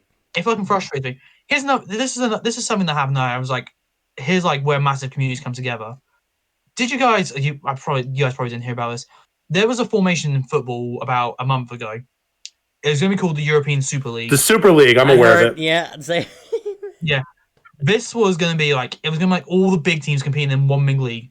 Except it wasn't. It was the club. It was the clubs with the most money. Mm-hmm. So like teams like Manchester City, Manchester United, Chelsea, Tottenham Hotspur, Arsenal, and Liverpool were going to be in it. You had, I think PSG were invited to it, but they rejected them because it was a stupid idea. Yeah. Real Madrid, Barcelona were inducted into it. I think AC Milan were in it. I think Atletico Madrid were the other team that got inducted into it. Well, do you want to know how long that lasted? 3 days. A week? 3 days. It went up on Sunday. It was gone by Tuesday. Because every single fan in the football community pushed back against it. It wasn't even just like fans. Like ex-players hated it. Even like players and teams hated it as well. Because it wasn't their choice to join. It was the owners. And it was just such a shit idea. Because it was like, hey, these 15,000 clubs can play in the league for as long as they want. They can't get relegated or anything like that. And these other 5 clubs had to fight for relegation. So what's the point in playing? What's the other point in the 15 other teams playing apart from the chance to win? Oh my god. And the other thing was they got kicked out. They would get kicked out of Champions League. There'd be no FA Cup. I'm pretty sure players can go on national dues. So they can play for their national team, which means England would get fucked over because literally there was only one more player. There was only one player going for who was actually decent. That's Jadon Sancho, and he wouldn't carry a team. He wouldn't carry England to victory.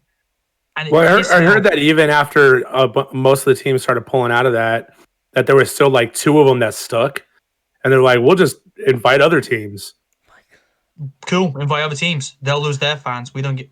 They'll lose their fans. We don't give a shit. It's a shit league. It's fucking so poorly designed. It wasn't thought through properly, and it was just thought to win. It was just thought out to get money. Mm-hmm. That was all it was. Pretty much. Nothing to do with it.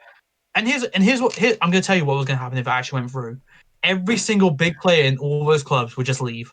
So Messi would leave Barcelona. Ronaldo, who was in Juventus, would probably leave as well. Ibrahimovic was playing for AC Milan. He would leave. Kevin De Bruyne, one of the best Premier League players of all time, he would leave. They're not going to go and play for a shit league that would kick him out of Champions League, Europa League, even like what was like the other big was it like national teams would all get like declined and everything, and have all the fans hating them at the same time. Exactly, yeah. All fans would just be shit. All fans would just shit on them constantly for playing that stupid league. Yeah, I heard about that the day that it was announced that they were doing that. I heard about it. Same. And then when I heard that it was falling apart only a few days later, I was like, "Oh wow, that was fast." Yeah. It fucking collapsed, and it was because all fans like everywhere took to him like, "Hey, we all hate this. Fuck off and give us back our sport." It was such an insane thing to like watch because it didn't matter who you supported. You would always like say, "Hey, we hate the Super League. We all want to come together." Managers left clubs. Owners got fired. It was insane how quickly it went. Crazy. It is crazy. Yeah. Oh god, what a shit show. I mean, see, like that's why the whole being gatekeep about it. It's stupid. Like for example, and instead of like you should like embrace all that talent and bring it over to you, like into them, be like, oh, okay, so you can actually do ports, you can do mods, you can do extra stuff. You know what? Welcome to the team. Exactly. How about we hire you? We send you to Game Freak. How about we hire you and we send you to Retro Studios because they need support right now with fucking like Metroid Prime 4, this and that. But instead, like, no, we're gonna shut you down. This is RP, and we're gonna sue you for everything that you don't even fucking have. So it's like, really, dude? Like, are you gonna be so petty? Like, you've been around for over 100 years. Yeah. Shut the fuck out. Like, this is a small person you're going after. Yeah. Fuck. You think they would take? You think they'd take an example from the government with that one? Like, you know, somebody like they learn how to become a hacker, and they start hacking into a bunch of shit, hacking into banks and shit, whatever. Like they get sent to prison once they're caught, yes, but then like the government's like, how about you come work for us and stop people from hacking? Yeah, exactly. The government, even the government's like, dude, like you're really good at what you do. Now come be on our side. Yeah, exactly. Mm-hmm. This is why we have Temtem. Also, sorry, go ahead. This is like fans have made such better games, and yet they're getting nothing for it. Game Freak are churning out a shit Pokemon game which has just not been great. They've been declining since like 2013. The games have just been getting like slightly worse. But Pokemon Sword and Shield, I think, were just a massive turning point for everybody because like, hey, we don't give a shit anymore. We know you're gonna buy it, so here's a game. The game didn't sell as well. It's a $30 DLC that everyone's gonna buy because they want all their Pokemon back. And its DLC is worse. See, that's why the Temtem people were like, oh, really? You're gonna be like that to us? Well, fuck you, I'm making my own game, and I'm gonna make it better. And Temtem has gotten way much better feedback than fucking Sword and Shield did. So it's like, is that what you want? Yeah. You could have been on your side and, make you fucking skyrocket your sales with a more of a quality product. Now you got a competition and you're losing over to them. So it's like, wait, I won't blame developers. I won't blame the people who developed the game because obviously it's not their fault. It's just the owners like saying like, hey, we need to get this game out quickly. If they delayed Sword and Shield by a year, I'd be happy. Like, hey, take that year, remake it, and then actually finish it and actually make a proper good game. Yeah. Do you remember when Sonic had to get delayed by a year because they had to redo his design? The movie Sonic. Oh yeah. Which was also getting a sequel. Because he looked way too creepy at first. Yeah, dude. Yeah, exactly. they took it back, redesigned it, and they actually made a pretty decent movie out of it. Yeah. Like honestly, it's nothing amazing, but it was still good. I sat there and enjoyed it. And they're gonna get a sequel out of it as well because it looked pretty well. It looked like it was pretty well done. Yeah, it was decent. I'm actually looking forward to the sequel. Yeah. I mean, talking about rushing out of the same game over and over again because people are going to buy it. That's just we're going to get into the conversation about sports games again. No, sports games. Oh. With EA, it's FIFA and Madden. You got with 2K, it's NBA 2K, and then with baseball, it's the Sony with MLB The Show. Yeah. Except for this year, they actually did a very good improvement this year. Probably because it was going to be freaking moved over to Xbox as well. It's an amazing game this year. I'm not going to lie. It is. I really liked it. You can blindfold me and tell me like load up any random FIFA. I'm like, which FIFA's that? For my last 3 or 4 years, I have been getting sick of what they've been doing with FIFA. I'm honestly not. I'm considering not buying FIFA. I'm probably not going to buy FIFA this year. Good. Just because I don't like it.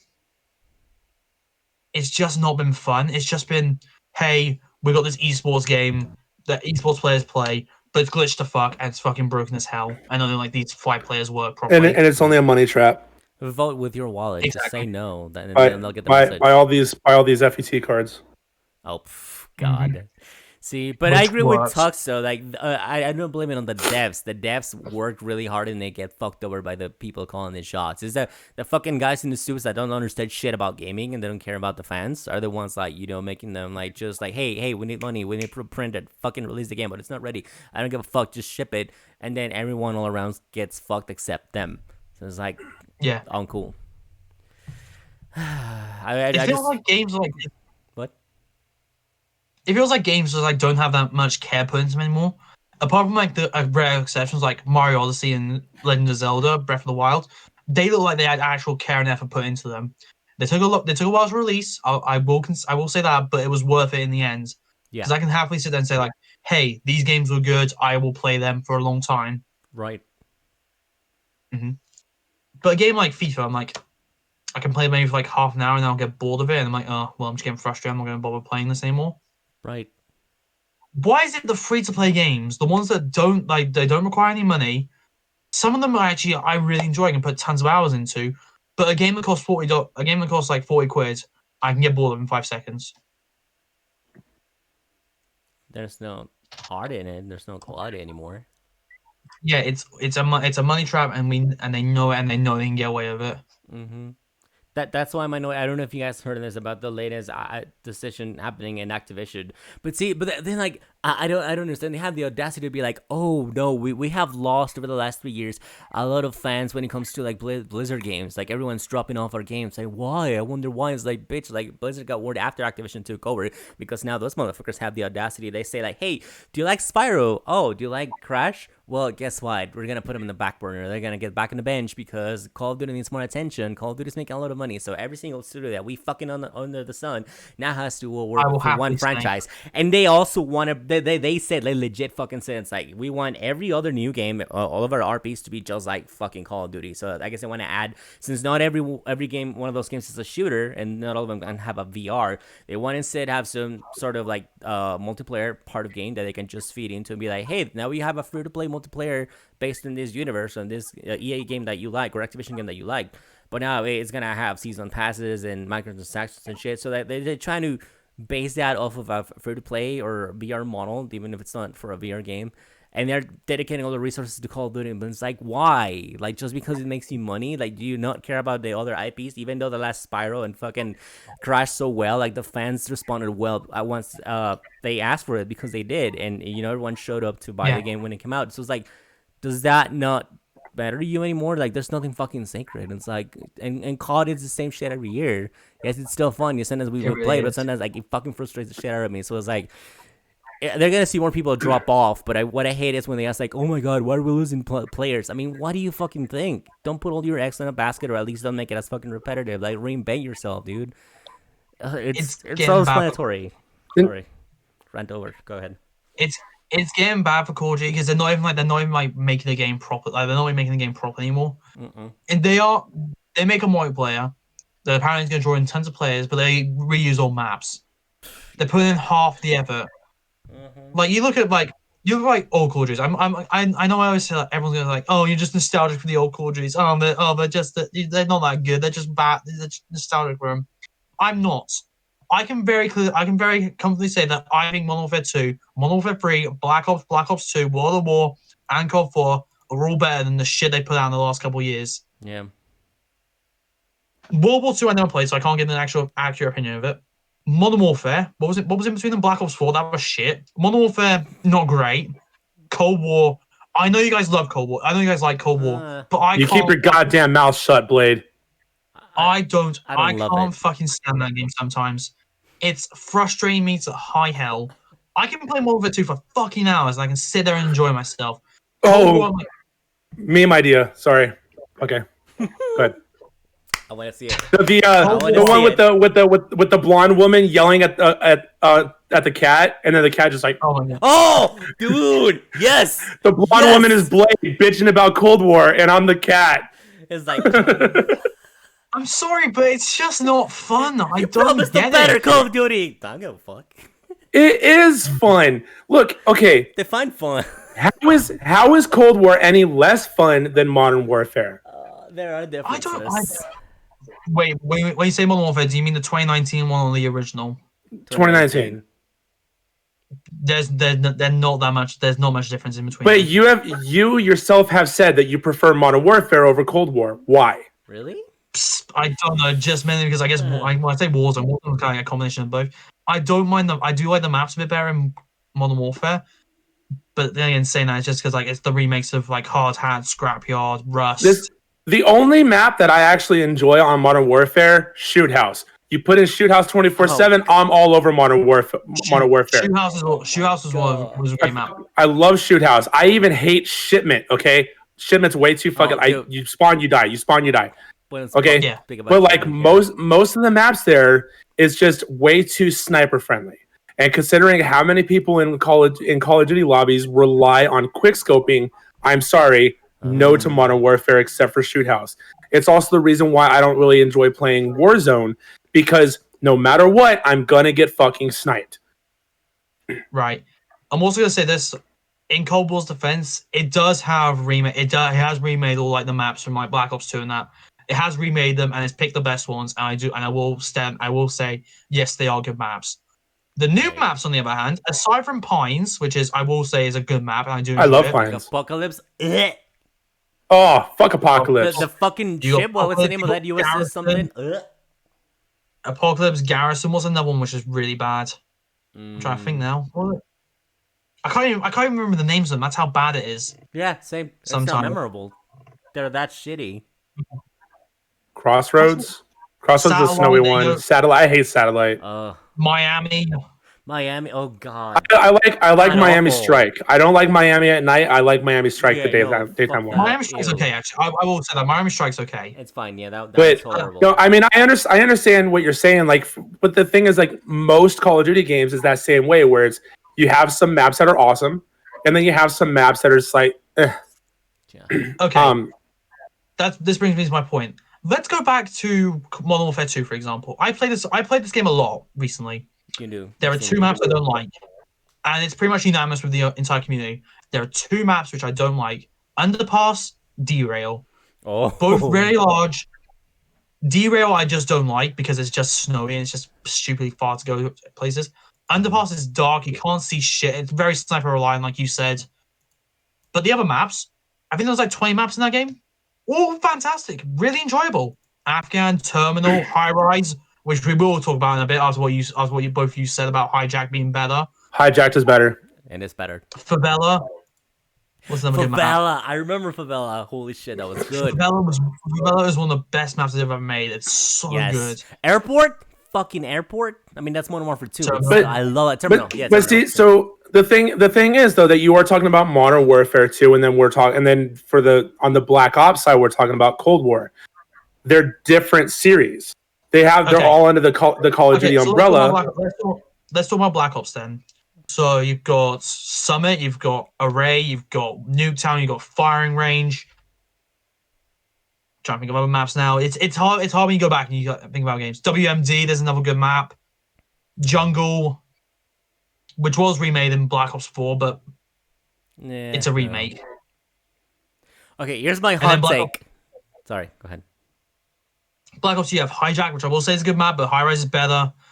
Nuketown 2025, which is just another remake. Standoff, one of the best maps ever made. Yes. Again. I'm glad it's back. Express, again. Raid. Raid is a great map. Love it. Mm-hmm. You can see the difference. And then you go to Cold War and like Modern Warfare, I'm like, no, just not good. Blade's gonna hate me for saying this, but a lot of people will too. But this is my hot take, and sorry, just a personal opinion. But if you ask me, I think the Black Ops series overall is better than the Modern Warfare 1. Yes. I'm gonna say this. It has some better multiplayer maps. It does have good multiplayer maps, but the campaign in the Modern Warfare trilogy is better. Okay, yeah. But considering how much more time people spend in the multiplayer than the campaign. Yeah, I will concede that the Black Ops 1, Black Ops 2 do have some good multiplayer. Modern Warfare 2 is my favorite multiplayer. I know Black Ops 2 is just behind it, so they're pretty that close. Those two are iconic. Yeah, those are like the top two in everyone's minds. They're the two best. Big time. Modern Warfare, like Call of Duty 4 and World of War, like the two ones following behind it. Black Ops is also there. Then you got Modern Warfare 3 that's just like trailing behind that one. And World at War, because people seem to love that one. Yeah, World of War's in the second tier of like people's. It maybe might make my top tier just because Nazi Zombies was that. The first one with zombies. Yeah. Oh, that's another thing. The Black Ops series has zombies in it. Okay, you're gonna hate me for this. I'm not a massive fan of like zombies maps. I know. Well, I'm saying like it's the fact that there's zombies in it as opposed to Modern Warfare series not having zombies. It gives people more to do. That's not just multiplayer or a campaign. Yeah, but you can also like argue like Modern Warfare 2 has Spec Ops, which means you're gonna play, and you will see like Spec Ops. You have tons to do in there. There's tons of missions. Mm-hmm. And then you got Survival, which is basically zombies, but with different like but you get like different like perks and upgrades and stuff like that. You can buy different weapons, and you don't have to like use the random box or anything like that. Endurance mode. Yeah, it's an endurance mode. Yeah. Now, the thing that I don't really understand and kind of actually irritates the shit out of me when people talk about Call of Duty is they don't.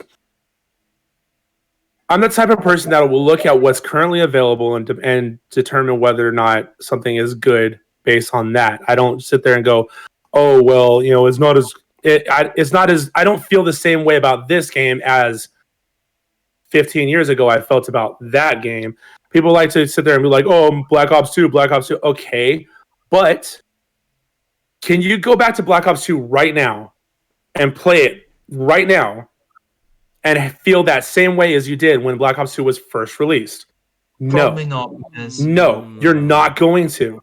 So, considering where we are in time and what is currently available, is this a good game? Don't compare it to that game. When you first started playing first-person shooters, you're gonna be, considering the fact that when you first started playing, if you're still playing first-person shooters, you enjoy what you played back then, and you're gonna have very good memories about it. And so, as long as you're looking back with your nostalgia goggles, you're going to prefer that game over anything available now, no matter what. I mean, I'm the same way with Halo. Halo was my first FPS. Oh yes, dude. Sorry, outside of GoldenEye 007. I'm sorry, gotta give N64 props. But outside of 007, on N64, Halo was my first FPS multiplayer game, and so Halo and Halo 2, that's where I started to love FPSs. I can't look back. I can't look at any game right now and be like, I know that I'm having as much fun now as I did back then playing Halo with my friends. Right. So it would not be fair for me to compare the games now to those games back then. And that's what a lot of people in the COD community do, is they go, oh, it's not as good as, Modern Warfare 2, or it's not as good as Black Ops 2, or, whatever. I just don't think the games right now get graded enough on how they are now. Right, on how they play. I do get your point. Like, if Call of Duty Black Ops Cold War was released as a totally different series, I probably like it a lot more, because like I'm going into it blind. It's a new series for me. It's not like, say, like, it's not gonna be like, oh my god, it's gonna be like every other Call of Duty game. No, it'll be like looking into it blind. So I'm not like thinking like it's a Call of Duty game. I think this is a completely different standalone game. If it was like that, I would probably enjoy Cold War a lot more, because I got nothing else to compare it to. And then on top of that, I just think that a lot more people probably do look at the older games, and like there's got to be something between now and then that made playing the games back then a lot better. I don't know, maybe there weren't as many people relying on quick scoping, and so like I'm not going to get into an argument about whether or not it's a skill versus a muscle reflex thing right now, which I have that argument all the time with David. But right now, whether I'm playing Modern Warfare or whether I'm playing Warzone or whether I'm playing Cold War, 80% of the times that I'm killed, I'm getting quick scoped, and it's really fucking aggravating. And when I stop playing these games, it's because I'm tired of the quick scopes. I will say, like, quick scoping was probably like mostly prevalent back in Modern Warfare 2 and Black Ops 2. They were like the two big games who like. So because you had like the Intervention, which was like the best sniper to use quick scoping for, and then you had the DSR and the Ballista in Black Ops 2. Yeah. And like you had Rust Nuketown. In Modern Warfare, you had Shipment, which is gonna be like the big map, like quick scoping. But it didn't feel back then like there was as many people quick scoping as much as it seems like now. At least one person per lobby is quick scoping. Are you talking about Cold War here? Are you talking about like Modern Warfare 2? Because Modern Warfare 2, I can understand that, because like there's very few people still playing that game, so it's most likely just gonna be the trick shotters left. No, I'm talking about like right now, Cold War, Modern Warfare. So the two still currently produced currently in production games right now. Right. At least one person probably even one person per team per lobby. Yeah. Has a quick scoper in it. It feels like it. That's what they do. This is probably gonna be the weird argument to bring up. I'm gonna bring up like maybe it's the YouTube like massive increase then. They see the community. It might be what happens like IRL because I'm gonna see this new guy changing that, and I know because my roommate, it's actually in a group of good people that are decent at freaking Warzone, but sometimes they almost barely touch multiplayer. That they both own like Modern Warfare 2019 and also Cold War, but they barely jump on that. But the thing is, like, no matter what happens, every time there's a new patch or something drops, so there's one new big streamer doing a big thing or any YouTuber, they always go like, "Oh, did you watch the new event?" Because they were like, they were working. Some of them were like trying to get in the queue to watch and play the destruction of Verdansk, but since the servers were being shit in the meantime while they were waiting to get in line and actually experience that themselves, they were also watching big streamers, and they were like, every single time there's a fucking change to the meta or a weapon or a patch, like, hey, did you watch this guy? Did you watch this video? There's this new YouTuber doing this shit. Oh, well, there's my favorite streamer did this and that. And they actually, you know, like, based on what these guys do, they actually work on their loadouts and their strategies and all that, and it's insane. And it's like, why, dude? Like,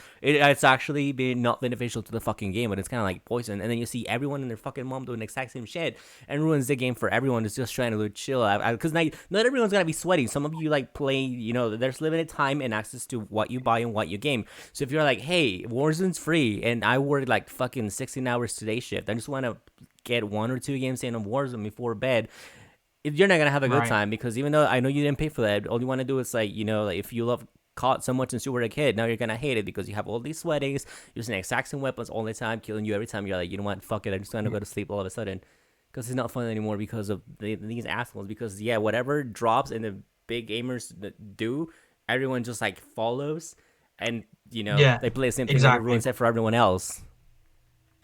Yeah, it's why the FIFA community is just shit as well, because everything is the same players. Yep. Every single time, like, I'm sorry, go ahead. I'll wait. I'm just talking about like certain players that everyone uses in FIFA now, and it's just gonna be like everybody uses the same players, and it's so fucking annoying. Because I'm over here to like try and like use different teams, like try and build like my own like thing. Like I'm trying to build my own thing, like chill out, and I can't do it because I know I'm just gonna get fucking outclassed by the other players using the same shit players. Mm-hmm. Yeah. What you were saying, D, about every time there's a new patch, like, I mean, not for Warzone, because I rarely ever touch Warzone. Yeah. But War. For Cold War, every single time there's a patch and like a new weapon gets released, you see the entire community start using that weapon, because when the weapon is put in the game, it's so fucking overpowered and broken. Yeah. And every single time it happens, when the Mac 10 was released, everybody started running around with fucking way too fast firing Mac 10s. Yeah. And like, if you died and it wasn't from a fucking quick scope, it was probably a Mac 10. Right now, it's a fucking PPSH. It is a PPSH. Because it's in the battle pass. So once people get to level 18 in the battle pass, they're using the PPSH. When the Shadow Claw came out, people were like, okay, well, I'll stop using a sniper rifle. You're still using a fucking sniper rifle. It's just a fucking crossbow. Which, admittedly, that one is actually kind of fucking easy to quickscope with, because I have a couple quickscope shots with the freaking Shadow Claw that I picked up off somebody's dead body. Yeah. But like also like stupid overpowered as well. It is stupid overpowered. You don't even have to fucking aim right at them, and it's just a one-shot kill. I know they nerfed it slightly, but I don't think it's gonna be enough. No, not enough. No, not enough. And you also get like this issue in Fortnite. You know, like when they release different challenges in the battle pass each week, those new locations, like they get fucked over because everyone's landing there now trying to get the challenge. Remember when the Neymar skin dropped first like week? Everyone was going to the same 3 places, and the lobbies just fucking winning. Everybody went to Holly because that field right there. You had Holly, you had what was the other one? Was it Pleasant? Pleasant Park, yeah. The lobby light in less than a minute. Like, we just landed, we're loading, and we're like, oh shit, why is more than half of the fucking lobby gone? Because they'll die trying to do the Neymar thing.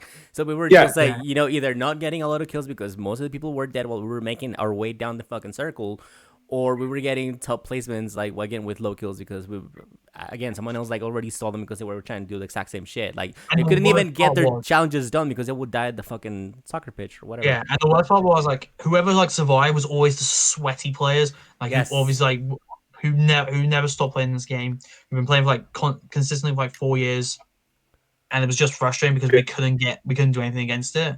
Or they got loot. And this week's challenge is the exact same way, only instead of being a specific place, now it's everybody's using fucking fire arrows to set fire. That was the worst. Like, it's triggering. The fire would kill you, not these fuckers, because they weren't skilled, but the fucking environmental kills, like, oh, I was next to a tree, it burned me, boom. It's like, really? I hated that. Yeah, the fire, the cross, even like the wooden structures were burnt. Everyone's gonna be using brick now for like the next couple of weeks. Yeah. Because no one's going to use the fire anymore. Dude, I normally don't ever change the material I build with.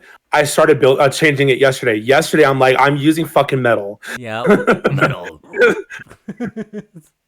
But yeah, it's just like where we land and stuff like that. Okay, I'm glad you brought this up, but go ahead. Hold on. What is the next topic you're going to bring up? Because mine is still kind of related to this. So is mine. I was going to talk about like the whole Apple versus Epic lawsuit and all the juicy info coming out of that. Is that the one you were talking about? I didn't hear about this. You do first. Okay, so go ahead. My topic is one that is always controversial, but it's related. Oh god. Skill-based matchmaking. Oh god. We come back and we're already doing the heavy hitters. Jesus. Oof. I want it to be skill-based matchmaking, but I want it to be done properly. I don't want it to be, hey, I'm gonna be shitting on every single person in this lobby. It's gonna be super easy, and then I go into the next game. It's like, oh, everyone's sway. Oh, I'm dead. Also, no I want bots. To be like I don't. Yeah, bots. I'm getting kind of annoyed of. Same. I want it to be just like a game where like I can like it's like a couple like easy players to kill, a couple more difficult players to kill, and then a couple like really good couple really good players. Mm-hmm. But I want to feel like I was outclassed. I don't want to feel like I was fucking killed because I'm in a sway as fuck lobby. Yep. I was like, hey, this guy has like really good aim. Hey, he's really good. Hey, he deserves that win. Right, exactly. Like you're not even gonna get tilted because it's like fair. It's like holy shit, this guy actually worked for it. But here's like, oh my god, I got bullshitted. What the fuck? I didn't even get to land. So it's like that's kind of deter people away from your game. Sorry. I was going to bring up this point, I'm going back to the old Call of Duty here, but in the old Call of Duty, there's no way of avoiding it because everyone's just gonna be like a sway as fuck player or like been playing the game for years. Yeah. But I'm also bringing. Do you remember this is a talk? Remember we did the toxic stream a couple months ago? Mm-hmm. We talked about toxic players. Yeah. Do you remember the trick shot I brought up in that video in that stream? He was in a lobby not long. I was playing against him in a lobby not long ago. Do you know what this guy did to try and get to end of the lobby quicker? He fucking used like a sweaty gun and just got to end that quicker, and then started trick shotting. And then when I won the game later on, he fucking had to go at me for it. I'm like, why are you winning the game? I want trick shot.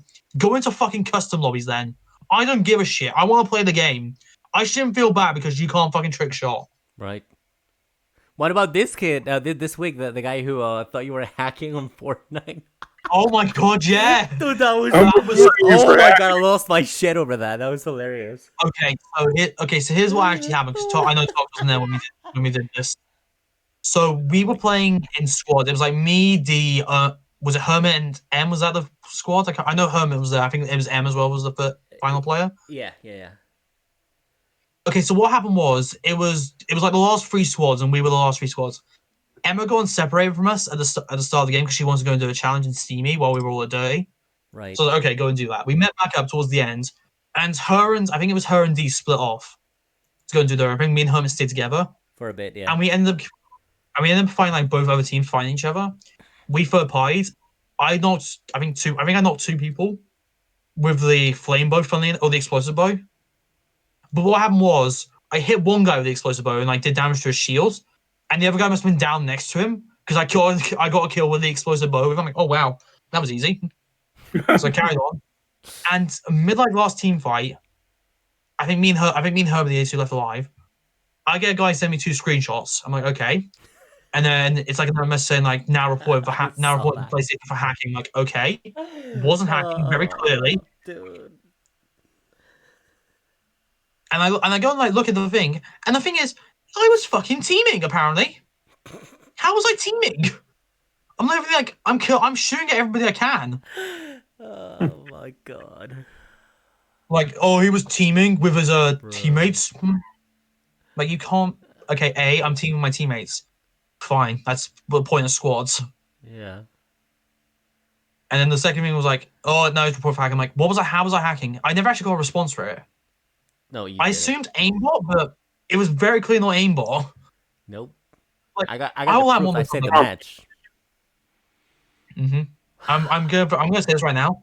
I land one of those bow shots like once every 15 matches. So like, it was funny that I landed 2 in the same game though, because I killed that guy and then immediately landed a headshot on another guy, and then 200 damage. Ah, that was fucking nasty.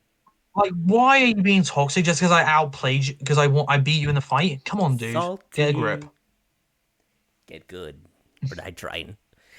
I don't know. Well, it's funny, I think it was even near Sway when this happened. It which is pretty funny. It got sweaty near sweaty. Yeah, but So it was like twice sweaty. Yes. Carry on. I don't. It must be that I don't understand what skill-based matchmaking is. So let me explain what I think it is, and you guys can correct how I'm wrong. All right. Right. So without skill-based matchmaking,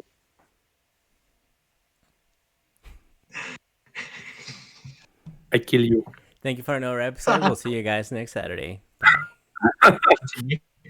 Continue. So without skill-based matchmaking, you go into a game of Fortnite. Right. First 100 people that queue up, they get put into a lobby. Doesn't matter how good or how bad they are. Yes, that sounds about right. Yeah. So if you're not very good, then you can be put into a lobby with Ninja. Yes. You go into that game, you go in that game, since there's no skill-based matchmaking, you go into a game, since you are not good at this game, you absolutely have zero chance of winning. Okay. Now, yeah, with skill-based matchmaking, I go into a lobby and I know that at least for the most part, is going to be around my skill level that everybody else is. And bots. Yeah. That's humans. You know what? The actual bots, like the non-human bots, the non-derogatory bots. Oh my god! Wow. Calling somebody a bot when they're a human is it's a fucking diss. Okay, I'm a savage. And it's just. Granted, to be fair, it's annoying. It's kind of hard to tell sometimes because there was sometimes I'm thinking, was that a human player or was that a bot? I really can't tell. Yeah. And then there are other times like, that's definitely a bot. He's shooting with a shotgun from like 6 meters away. There's no way that's human. Yeah.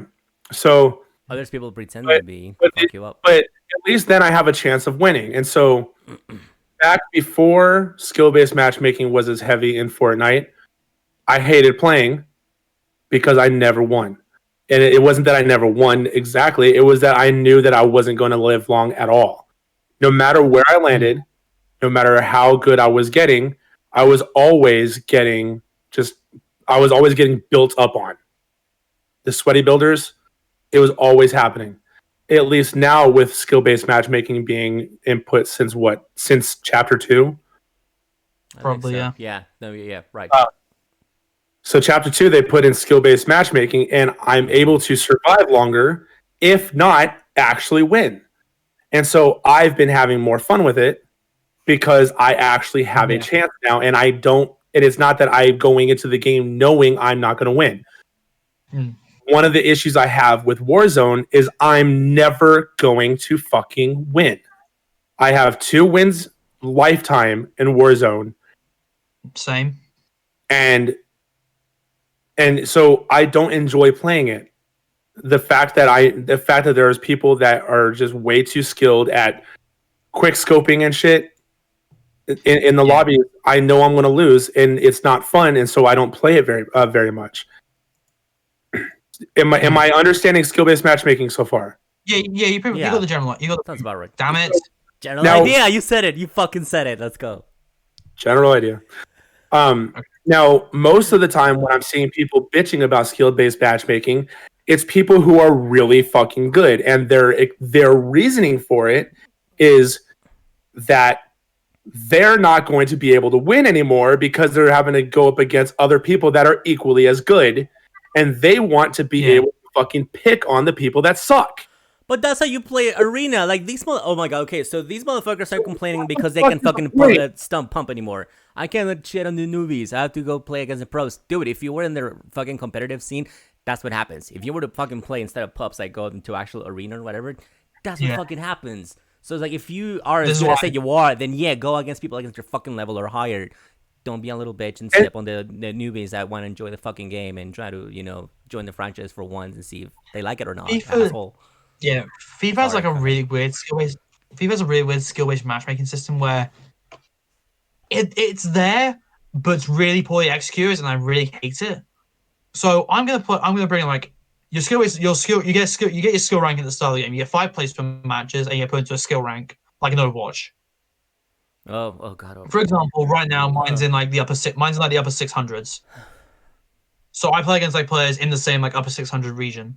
What I don't get though is it's clearly not. It really clearly isn't. So for example, I played a match today where the guy was playing with a pretty decent team, and I beat him 3-0. I think like, okay, so I'm gonna play someone slightly more difficult. I maybe like win like 2-0, or maybe like I'll win like a 1-0, or he'll beat me like 2 or 3-0. No, I lost 7-0 the next game. Where's the consistency? It's and the skill, like, let's say the skill rankings. Okay, so the first guy was, I think he was like 608 for the skill ranking. Okay, fair enough. He was a worse player. This next guy, 658. So he's still lower than me, but he's beat me 7-0. He's clearly not. He's clearly not. He's either reverse boosting, or they're lying about his numbers. Smurf. Potentially Smurf as well, but I don't really see Smurf accounts having teams stacked like that. Wait, you know what? I just realized. Holy shit! It's only players on shooters and sports games bitching about this, because the fighting game community has had this year forever, and it's never been an issue. Like if there's someone underneath my level, even if it's not by that much, even if it's like this small of a gap, and somebody below me kicks my ass, then you have to get better. And they definitely get the points, and they climb up, and they do deserve that. But there's gotta be, let's say, like I'm just gold, and there's some diamond guy, and they put me against him. I have the possibility of kicking his ass, so he's gonna get a little demoted, and I'm probably gonna get promoted the next level. Like even in between, there's like certain sections you don't get moved up that easily, because you gotta get certain amount of points. But at least you see who's gaining points and who's losing that reputation. So it's like, it just took me a while to realize that, like, holy shit, we don't have this problem in fighting games. Because yes, there's people who are gonna be salty and bitchy and calling you out and sending you like hate mail and stuff. Like that's never changed. But at least like, you don't have that problem with people playing fighting games, because I know, anything could happen. But there's people always either like closely above you or closely below you, and it's anyone's match, anyone can win. But you know that whoever like's actually putting the work and climbing, they did deserve that, and they don't mostly for the most part don't bitch about it. Sometimes they'll be like, hey, like GG, or like, can I train with you, or where can I watch you, or they can give you kudos or something. Yeah. And you don't have that in shooters or sports games. It just made me realize, I'm like, wow, like it all depends on the community. I used to play Soul Calibur when I was in the Navy. There was an arcade machine at the little rec center that we had that has Soul Calibur 2, I think. So good. Right, yeah. And I would play that, and I would play against people online on the arcade machine. I'd be against other people online, and I was able to see the leaderboard, like the ranking go up or down depending on whether or not I won or lost. Yeah. And I did enjoy that. It was like, okay, well, like I'm a little bit below them. I lost. Okay, well, I mean, they were a little bit higher than me, but it's like, but the times that I won, there were still pretty fucking close games where, like, I mean, I didn't just completely wipe the floor with them. It's where it's like, okay, well, that was majorly unbalanced. Yeah, can I quickly just bring in like a point? Go ahead. Okay. So Apex ranked. If you start on bronze in Apex rank, right? Yeah. So you obviously, so what do you expect when you go into like a trios match? You obviously expect like other bronze players around you, like bronze 3, bronze 2, bronze 1, whatever. What you don't expect is to see gold players. Why would I be put up against gold players when I'm in a bronze lobby? Because their teammates bronze. But they shouldn't be able to play together. It's like, I think it's like a 2 rank difference. You shouldn't be able to play together in a ranked match. And if you are, you should be with like other gold teammates as well then. Okay, that's it. I shouldn't have to be playing like. I also shouldn't be playing like bronze players who disconnect after they go down. Oh my god! Because otherwise, because they just ruin the game. Or bitch your money because you couldn't res them for the 6 millionth time. They ping every single second. It's like, dude, I'm aware you're fucking dying, but I'm fighting for my life here as well. So if you just ping nonstop like that, I will intentionally actually ignore you. Yes. I'll let you die first. I will watch you while you fucking, disappear. I'm like, I'll ping like once or twice, like say like, hey, enemy over here, or like, hey, there's a weapon over here. I won't go and ping like 6 million times, like saying, hey, enemy over here, guys, we're going this way, guys, we're going this way. It sucks as well because sometimes you feel like they're not paying attention to you. No, like I'm saying, hey, there's an enemy over here. Hey, like there's enemies over here fighting. We can probably go and team up on that. We can probably go and third party them. They're too busy just like staring at loot, or they're running another direction. Like, why are you going over here? Right. What are you doing? Yeah, the back to the skill-based matchmaking thing. I do see a lot of like I see people posting videos on like TikTok about it, on Twitter, on YouTube, and it just really irritates me that the reasoning for it, and I really don't understand the argument against skill-based matchmaking that I hear most of the time. It doesn't make sense to me. Like, do you want to be the best at being a bully? Yeah. If you get all these wins simply because you're going up against people who can't play very well, it's dumb. Did you really win? No. You just feel like you kind of just shit on everyone. Like, well, that didn't feel good. This is their time to shine. This is the opportunity to be like, hey, this is how you prove that you're as good as say you are, and they turn it down. Yeah. I'm like, then you're shit. Like, what are you afraid of? Fraud? I don't know. When we win the match for Fortnite, I feel great because it's a human team we play against, and we outclass. Do you remember the one yesterday that we had talks where me and you flanked around to the left and we picked him up off nice and easily? Yeah. Yeah. That felt good because we outsmarted them tactically. Yeah. Mm-hmm. There were other times like people matches where like we went up against boss. I'm like, well, that didn't feel good. Mm-hmm. Just lost me. I'm like, well, there's another win. I'll add that to the collection. Yeah. And the ones where like we lose, but it's just because they outclass us with like their, I don't know, maybe our loot wasn't as good as theirs was or something like that. I don't mind those losses. The ones I fucking hate are the ones where it's like where they're just spinning up a fucking building within a second, and it's like, why are you playing in this lobby? Like, which of us are you on the same level as? Because we're not doing that. They're on mouse and keyboard and they have all their macros ready to go in less than like fucking a millisecond. It's like, do you remember the other match we won where Queen like put up this like really nice fort for us, like which she like set up a really nice like barricade on top of the hill where we were shooting down. Yeah. Tactical outclassed them, and they weren't like sway building. They were just like building like shelters, like every now and then. To, like, they were tunneling towards us. Oh, yeah, exactly, dude. Right, and they were good at it too. They were great at builders, but we came out on top. So and again, like you guys flanked around, picked up 2 of them. I picked up 1. I think Queen got the last guy. Mm-hmm. It was like it was a nice way to win the match. Yeah, and I feel like, hey, that was a good game. I would like to play against these guys again. They seem pretty good, and they seem like pretty chill about it. Yeah, they were too. They weren't toxic. What I don't like is when they fucking build a fucking skyscraper to Narnia. Yeah, and I'm just standing there on the ground like, what are you doing up there? And then they're just like, headshot. Fuck. Yeah. I can't even look up that far. I don't mind when they get the building and they come in like, okay, yeah, sway builder, dickhead, yes, but I still like, okay, yeah, they've outclassed me there. I'll move on. I'm playing another match. Right. See, and that's one thing. Like, I've never really enjoyed playing with David on Fortnite because he can build like that. Yeah, he can build. A really bad example. Do you remember the one where it was like one of the last matches we played in the evening. I disconnected like early and like it was just talks left. Do you remember like you took out 2 of them and then the other guy killed you and they all started emoting over you? I'm like, are you fucking kidding me? Oh and they had 8 fucking hit points. Yes, I'm aware of that one. Oh my god. No, I was like, are you actually fucking serious? You're gonna dance over him because you beat him? It was 1 versus 3 and he almost beat all 3 of you. Right. Don't fucking think you're better at the game. Yeah, if anything, that should be me fucking doing the emote. Exactly. Being like, I got 2 or 3/4 of you. Exactly. I mean, what the fuck? Oh god, I can't. It's fucking frustrating. Like the players who didn't do shit emoting, like, hey, we're better than you. It's like you no, keep thinking that kid. So stupid. Yep. There was a duos match when me and D were playing. I mean, it was like 2 days ago. Yeah. And a guy down me and started emoting. Fucking D came and finished him off and started emoting. I'm like, yep, deserve that one. Actually, I wasn't gonna do it, but then you asked me to, and I gladly did. I'm like, yes, absolutely. I'm like, fucking, you know what, you deserve that. I do that bit in Call of Duty.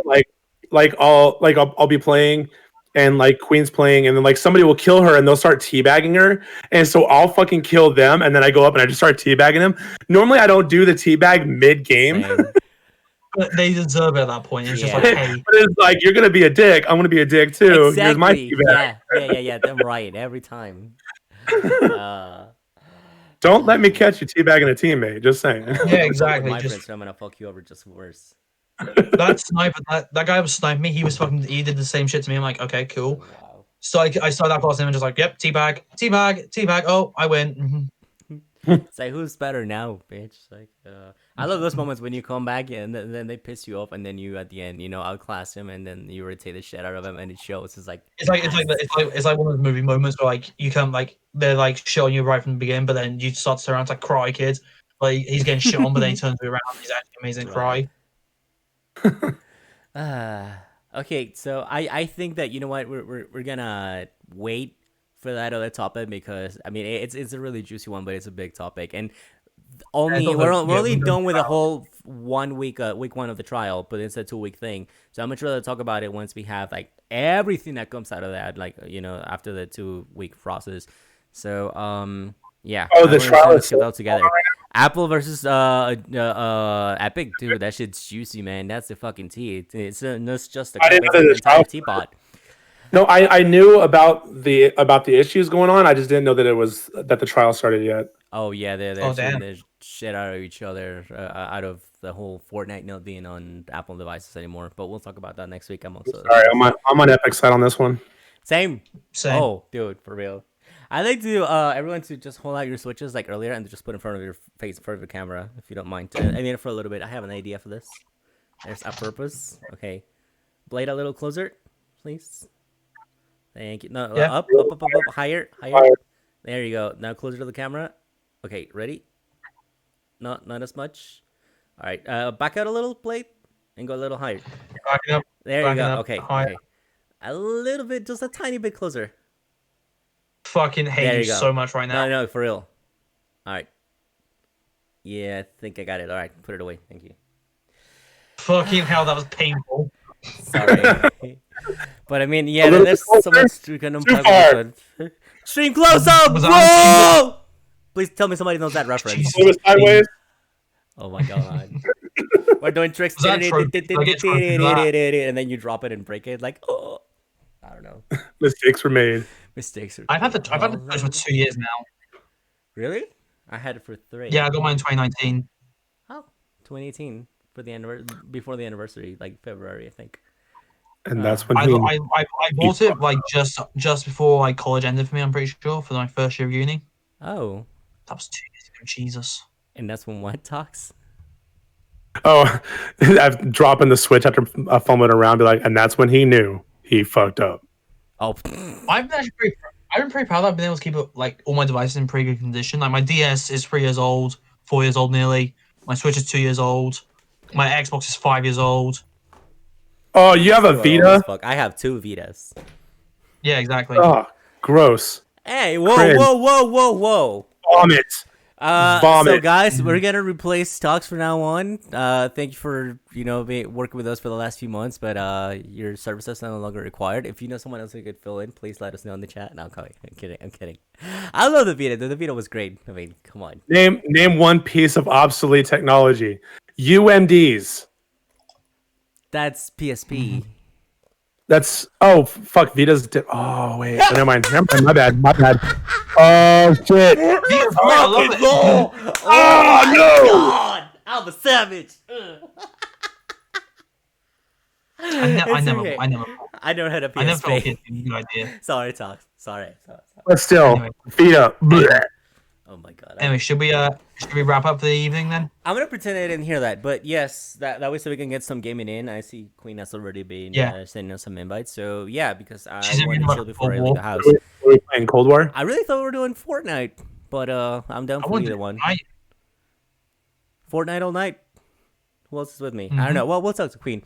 But again, yes, thanks so much, everyone, for watching again. We appreciate you. Thanks for showing up again after all this time, because I know we took our sweetest time with our spring break. But we're happy to be back. It was peaceful. We went to Seoul last week. Oh, God. Yeah, no, it's actually on me. But, sorry. we'll be back here with more topics, not just the Epic versus Apple thing, and who really. Well, I don't know. Well, we'll just give you the tea throughout the week. So be, on the lookout for our socials, especially Twitter, where we're going to talk about all of this, and also on YouTube, so you can check both our previous episodes as well as this one, which will be dropping over the weekend. Guys, where can they find you? If you want to know more about you and interact with you guys on the internet, drop your stuff. They can find me at twitch.tv/Playmaster2977. I will be streaming my playthrough of Outlast and my playthrough of Spyro 2 and probably 3 as well. Mm-hmm. Yay! Get those plats. I'm also gonna be streaming my Resident Evil Village playthrough when I do get to that. I want to watch that so bad. I'm hyped for that. Yeah, I'll watch you play it. I just won't play it.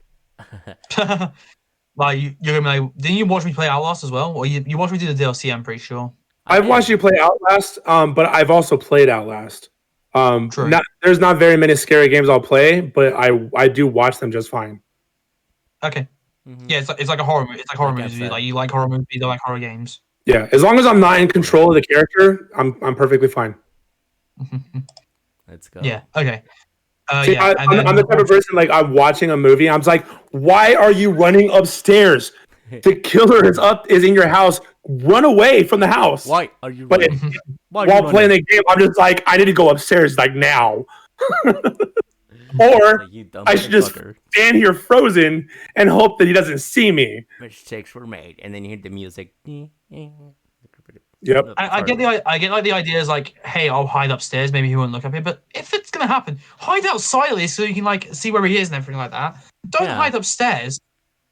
By the way, real quick, just because this just popped into my mind, and this is something I realized while watching. What the fuck are those movies? Friday the 13th. No. It's not one of those killer movies. Haunted movies, haunted houses. Kevin in the Woods. Paranormal Activity. No. Queen help. Queen help. The Haunting of something on Netflix. That's a show. No. Sinister. Oh, Sinister. No. It's those. There's those movies where there's the husband and wife duo that are paranormal specialists. Oh, I know this Conjuring. one. Yeah, Conjuring. Yes. What of it? Like Annabelle, Annabelle and stuff like that. So while watching Conjuring and Conjuring 2 with Queen, there was something that I realized that people don't do in movies, and it irritates the shit out of me once I realized it. Their house is fucking haunted. They slam the haunting slams doors and shit, or it locks the door to keep them away from like getting to their child that's possessed or some shit. Why does nobody ever just remove the fucking doors? That's a good point. Something. It's something that's a battering ram. You know that you keep getting locked out of these fucking rooms, but you don't remove the door. Just remove the fucking doors, and then you're not going to get locked out again. Right. I have a really interesting story about those paranormal specialists you talk about in The Conjuring. They are based off real people. They have this museum where it's like all this real, where like always like they have always possessed stuff. Apparently, from what I've read, from what research I've heard, all those items are bullshit. None of them possessed. Nothing's haunted. The Annabelle doll, which is apparently haunted, it is real and it's in their display, isn't haunted. It's a raggedy Annabelle. None of it's real. It's all just urban legend. Nothing is real about it. It could be urban legend all at once. All I know is creepy little kids. No. Creepy looking dolls. No. Oh. Anything in an attic. Anything in an attic. No. Then you're definitely doing the right thing by sitting out on Resident Evil Village, because there's one section that you don't have to kill anyone, you don't have to fight, you just have to survive a certain section. But dude, it's creepy as fuck. I want to see what happens when Blade plays that section. And I was just quickly bring up like another thing, like horror, like I'm gonna say like I would say horror films, horror games, Outlast especially. This is the one thing I said whenever I play Outlast. Why the fuck am I in here? Why the fuck did I come here with no gun?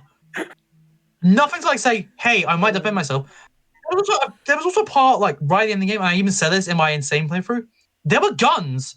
I don't care if they're broken. Fucking whack people to death with it. Yeah. Why are you not picking up these weapons? Why are you there? Why are you not? Why when someone's about to die? Why are you not take their weapons? The doctor has fucking killer scissors. Use them. There were weapons in that fucking chamber that he's in. You also can't use your own fists, by the way. Right. Exactly. If that was me, I'd be like, fuck it, well, if I'm gonna die, I'm gonna fucking go out swinging. Fucking come here, you piece of shit. I know you got your fucking scissors out. New meme idea. New meme idea. Thank you. Thank you, Blade. Just bring a weapon. Also, I have a couple questions about this in Final Fantasy Freddy's. You know, like 6 a.m. the power, like especially in the first game, power's dead.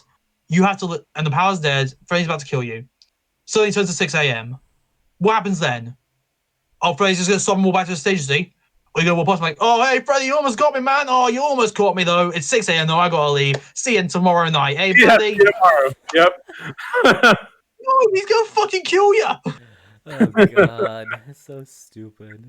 Fucking, you show up night 2. Freddy's like, "Oh, it's this motherfucker again. You're one ballsy little bitch, aren't you?" Even for instance, in plays like you see the statue out there with a knife, and then you're like, "Oh, see you tomorrow, pal. High five," and then you walk out. High five. Can I just point out the obvious? Why the fuck do those restaurants need security guards? They've got fucking killer animatronics. What the fuck's gonna stop them from robbing the place? Oh, I'm gonna get that till. Oh shit! It's the Freddy's place. Run! Why the fuck are we going here? Doesn't make sense. Make sure somebody needs to clip this and send it to Scott Cawthon. Oh, yeah. I get the logic. Blade Master is just completely unraveling the Five Nights at Freddy's plot. I get. There's also a really good point, like in Security Breach, where it's actually a kid and they slip past them. That's a good storyline. I do like that idea, but not the first fucking 2 Final Fantasy Freddy's games. One, why are you coming back for a second night? You're a fucking idiot. Mm-hmm. It's like, hey, you could die, but here's 100. You're doing it for $100. No. And does Glassdoor.com not exist in the world of Five Nights at Freddy's? Like nobody is like Freddy Fazbear's Pizzeria, whatever. Do 1 star out of 5. Like Yelp. Killer animatronics. Do not recommend working there. One bit my kid.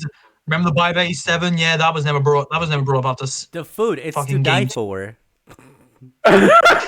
Such a killer restaurant. I don't know. Just eat the food and then stick around until midnight. Exactly. As an adult, you have to be an adult. Stay for the. Or you can't fucking leave. You gotta get stuck. I get it's a horror game. You kind of have to like say like, hey, there's a reason for this, but I don't get why you wouldn't like think like why like horror protagonists wouldn't think this through. Yeah, I know there's there are theories movie with Nicolas Cage. Oh, sorry. Oh yeah, Willy's Wonderland, whatever it is. Yeah, Em has seen it. There are theories like going around like, hey, these guys are actually in a dream, they can't actually escape it. I'm like, okay, yeah, that kind of makes sense. What doesn't make sense is if it's real life, why the fuck are you going back for 5 nights, then 6 nights, and then a 7th night, where you get fired at the end of it because you were tampering with the animatronics? Oh, I'm sorry. Were they going to kill me? Oh, well, I shouldn't have messed with them. Sorry, if I mess with them because they're going to kill me, oh, I shouldn't have done that. Oh, now I'm going to get fired with them. God. Making them safer. Fiona. Oh. It's like the Come here. They forgot to move the button in the back that went from killer to nice, I guess.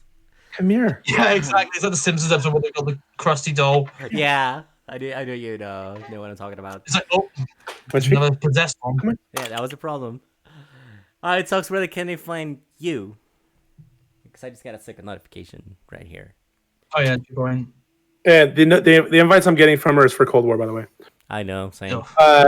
So I am on Twitch and Twitter at Toxleclure, TOXLECLURE. Toxleclure.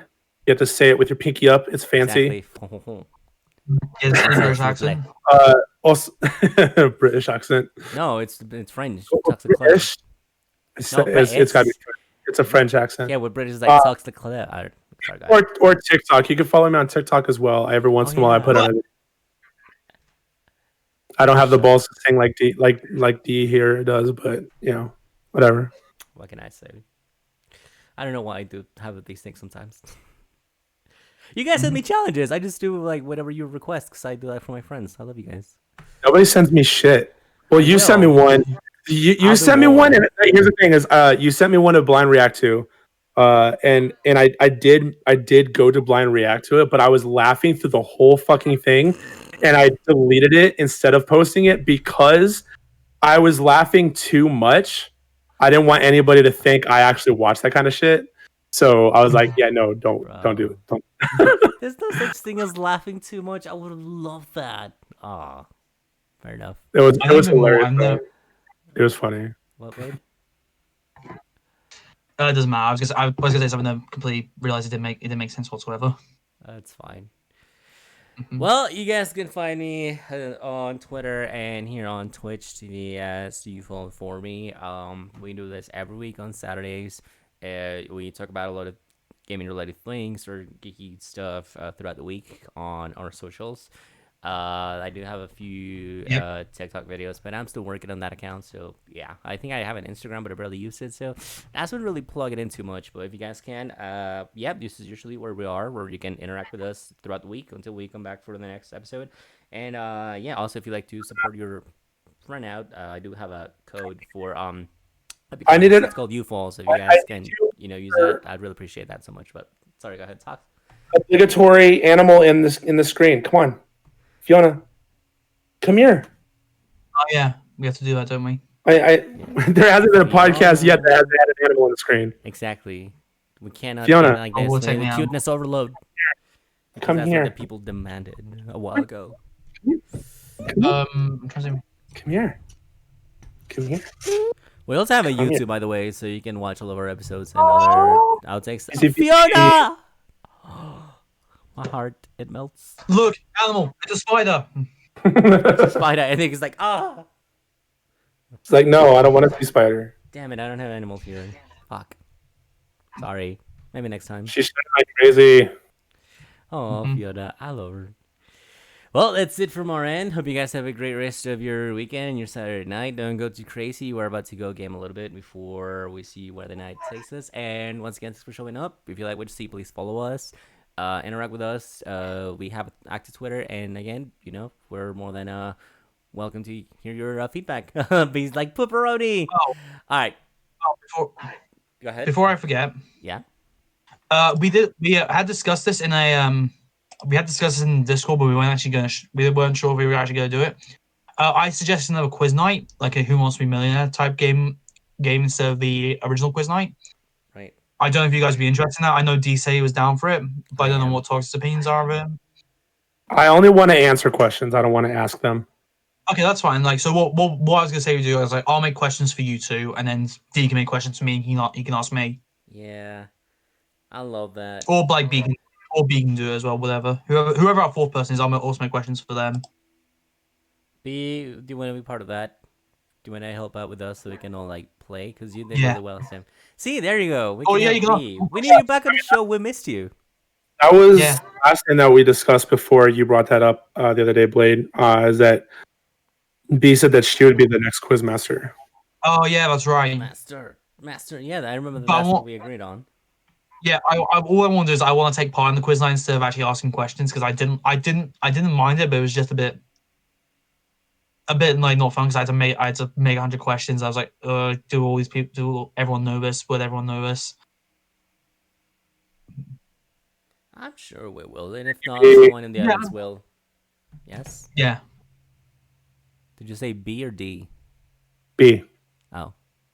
Thanks, B. You're the best. I had some really like... whenever I was like making questions for this next one, I was like thinking, these are all just going to be answers around me. Like, one of my questions was, which of these Apex characters did I not get a win with in my trophy? Because when I put the tweet out, I tweeted all the characters I got a win as. Oh, you did? And I was going to give like 4 questions. I was going to give 4 answers, and it just had to be like, you pick the right one. Caustic. Then yeah. What? It wasn't, Caustic was going to be on there, but which one of these characters did I not get a win with? It'd be like Pathfinder, Lifeline, Gibraltar, Mirage. Can I get a lifeline for this one? You guys are gonna. All right, can we end the podcast now, like forever? But would you actually be able to? You wanted to back. Would you be able to answer that question? No, I doubt it. At least not me. But no, I was happy for you getting the completion on it, but I didn't pay attention to the characters. Okay, the only answer was Mirage, because Pathfinder, Lifeline, and GB were all base characters, and I won a game for each base character, including Wraith. Interesting. Yeah, I also forgot about to do the question of the week. Oh, go ahead. Yeah, we were always going to do the question of the week, which was going to be like something stupid. I was going to like, if we did the Who Wants to Be a Millionaire question one, I'd be like, could the question of the week just be Who Wants to Be a Millionaire? That should be the title.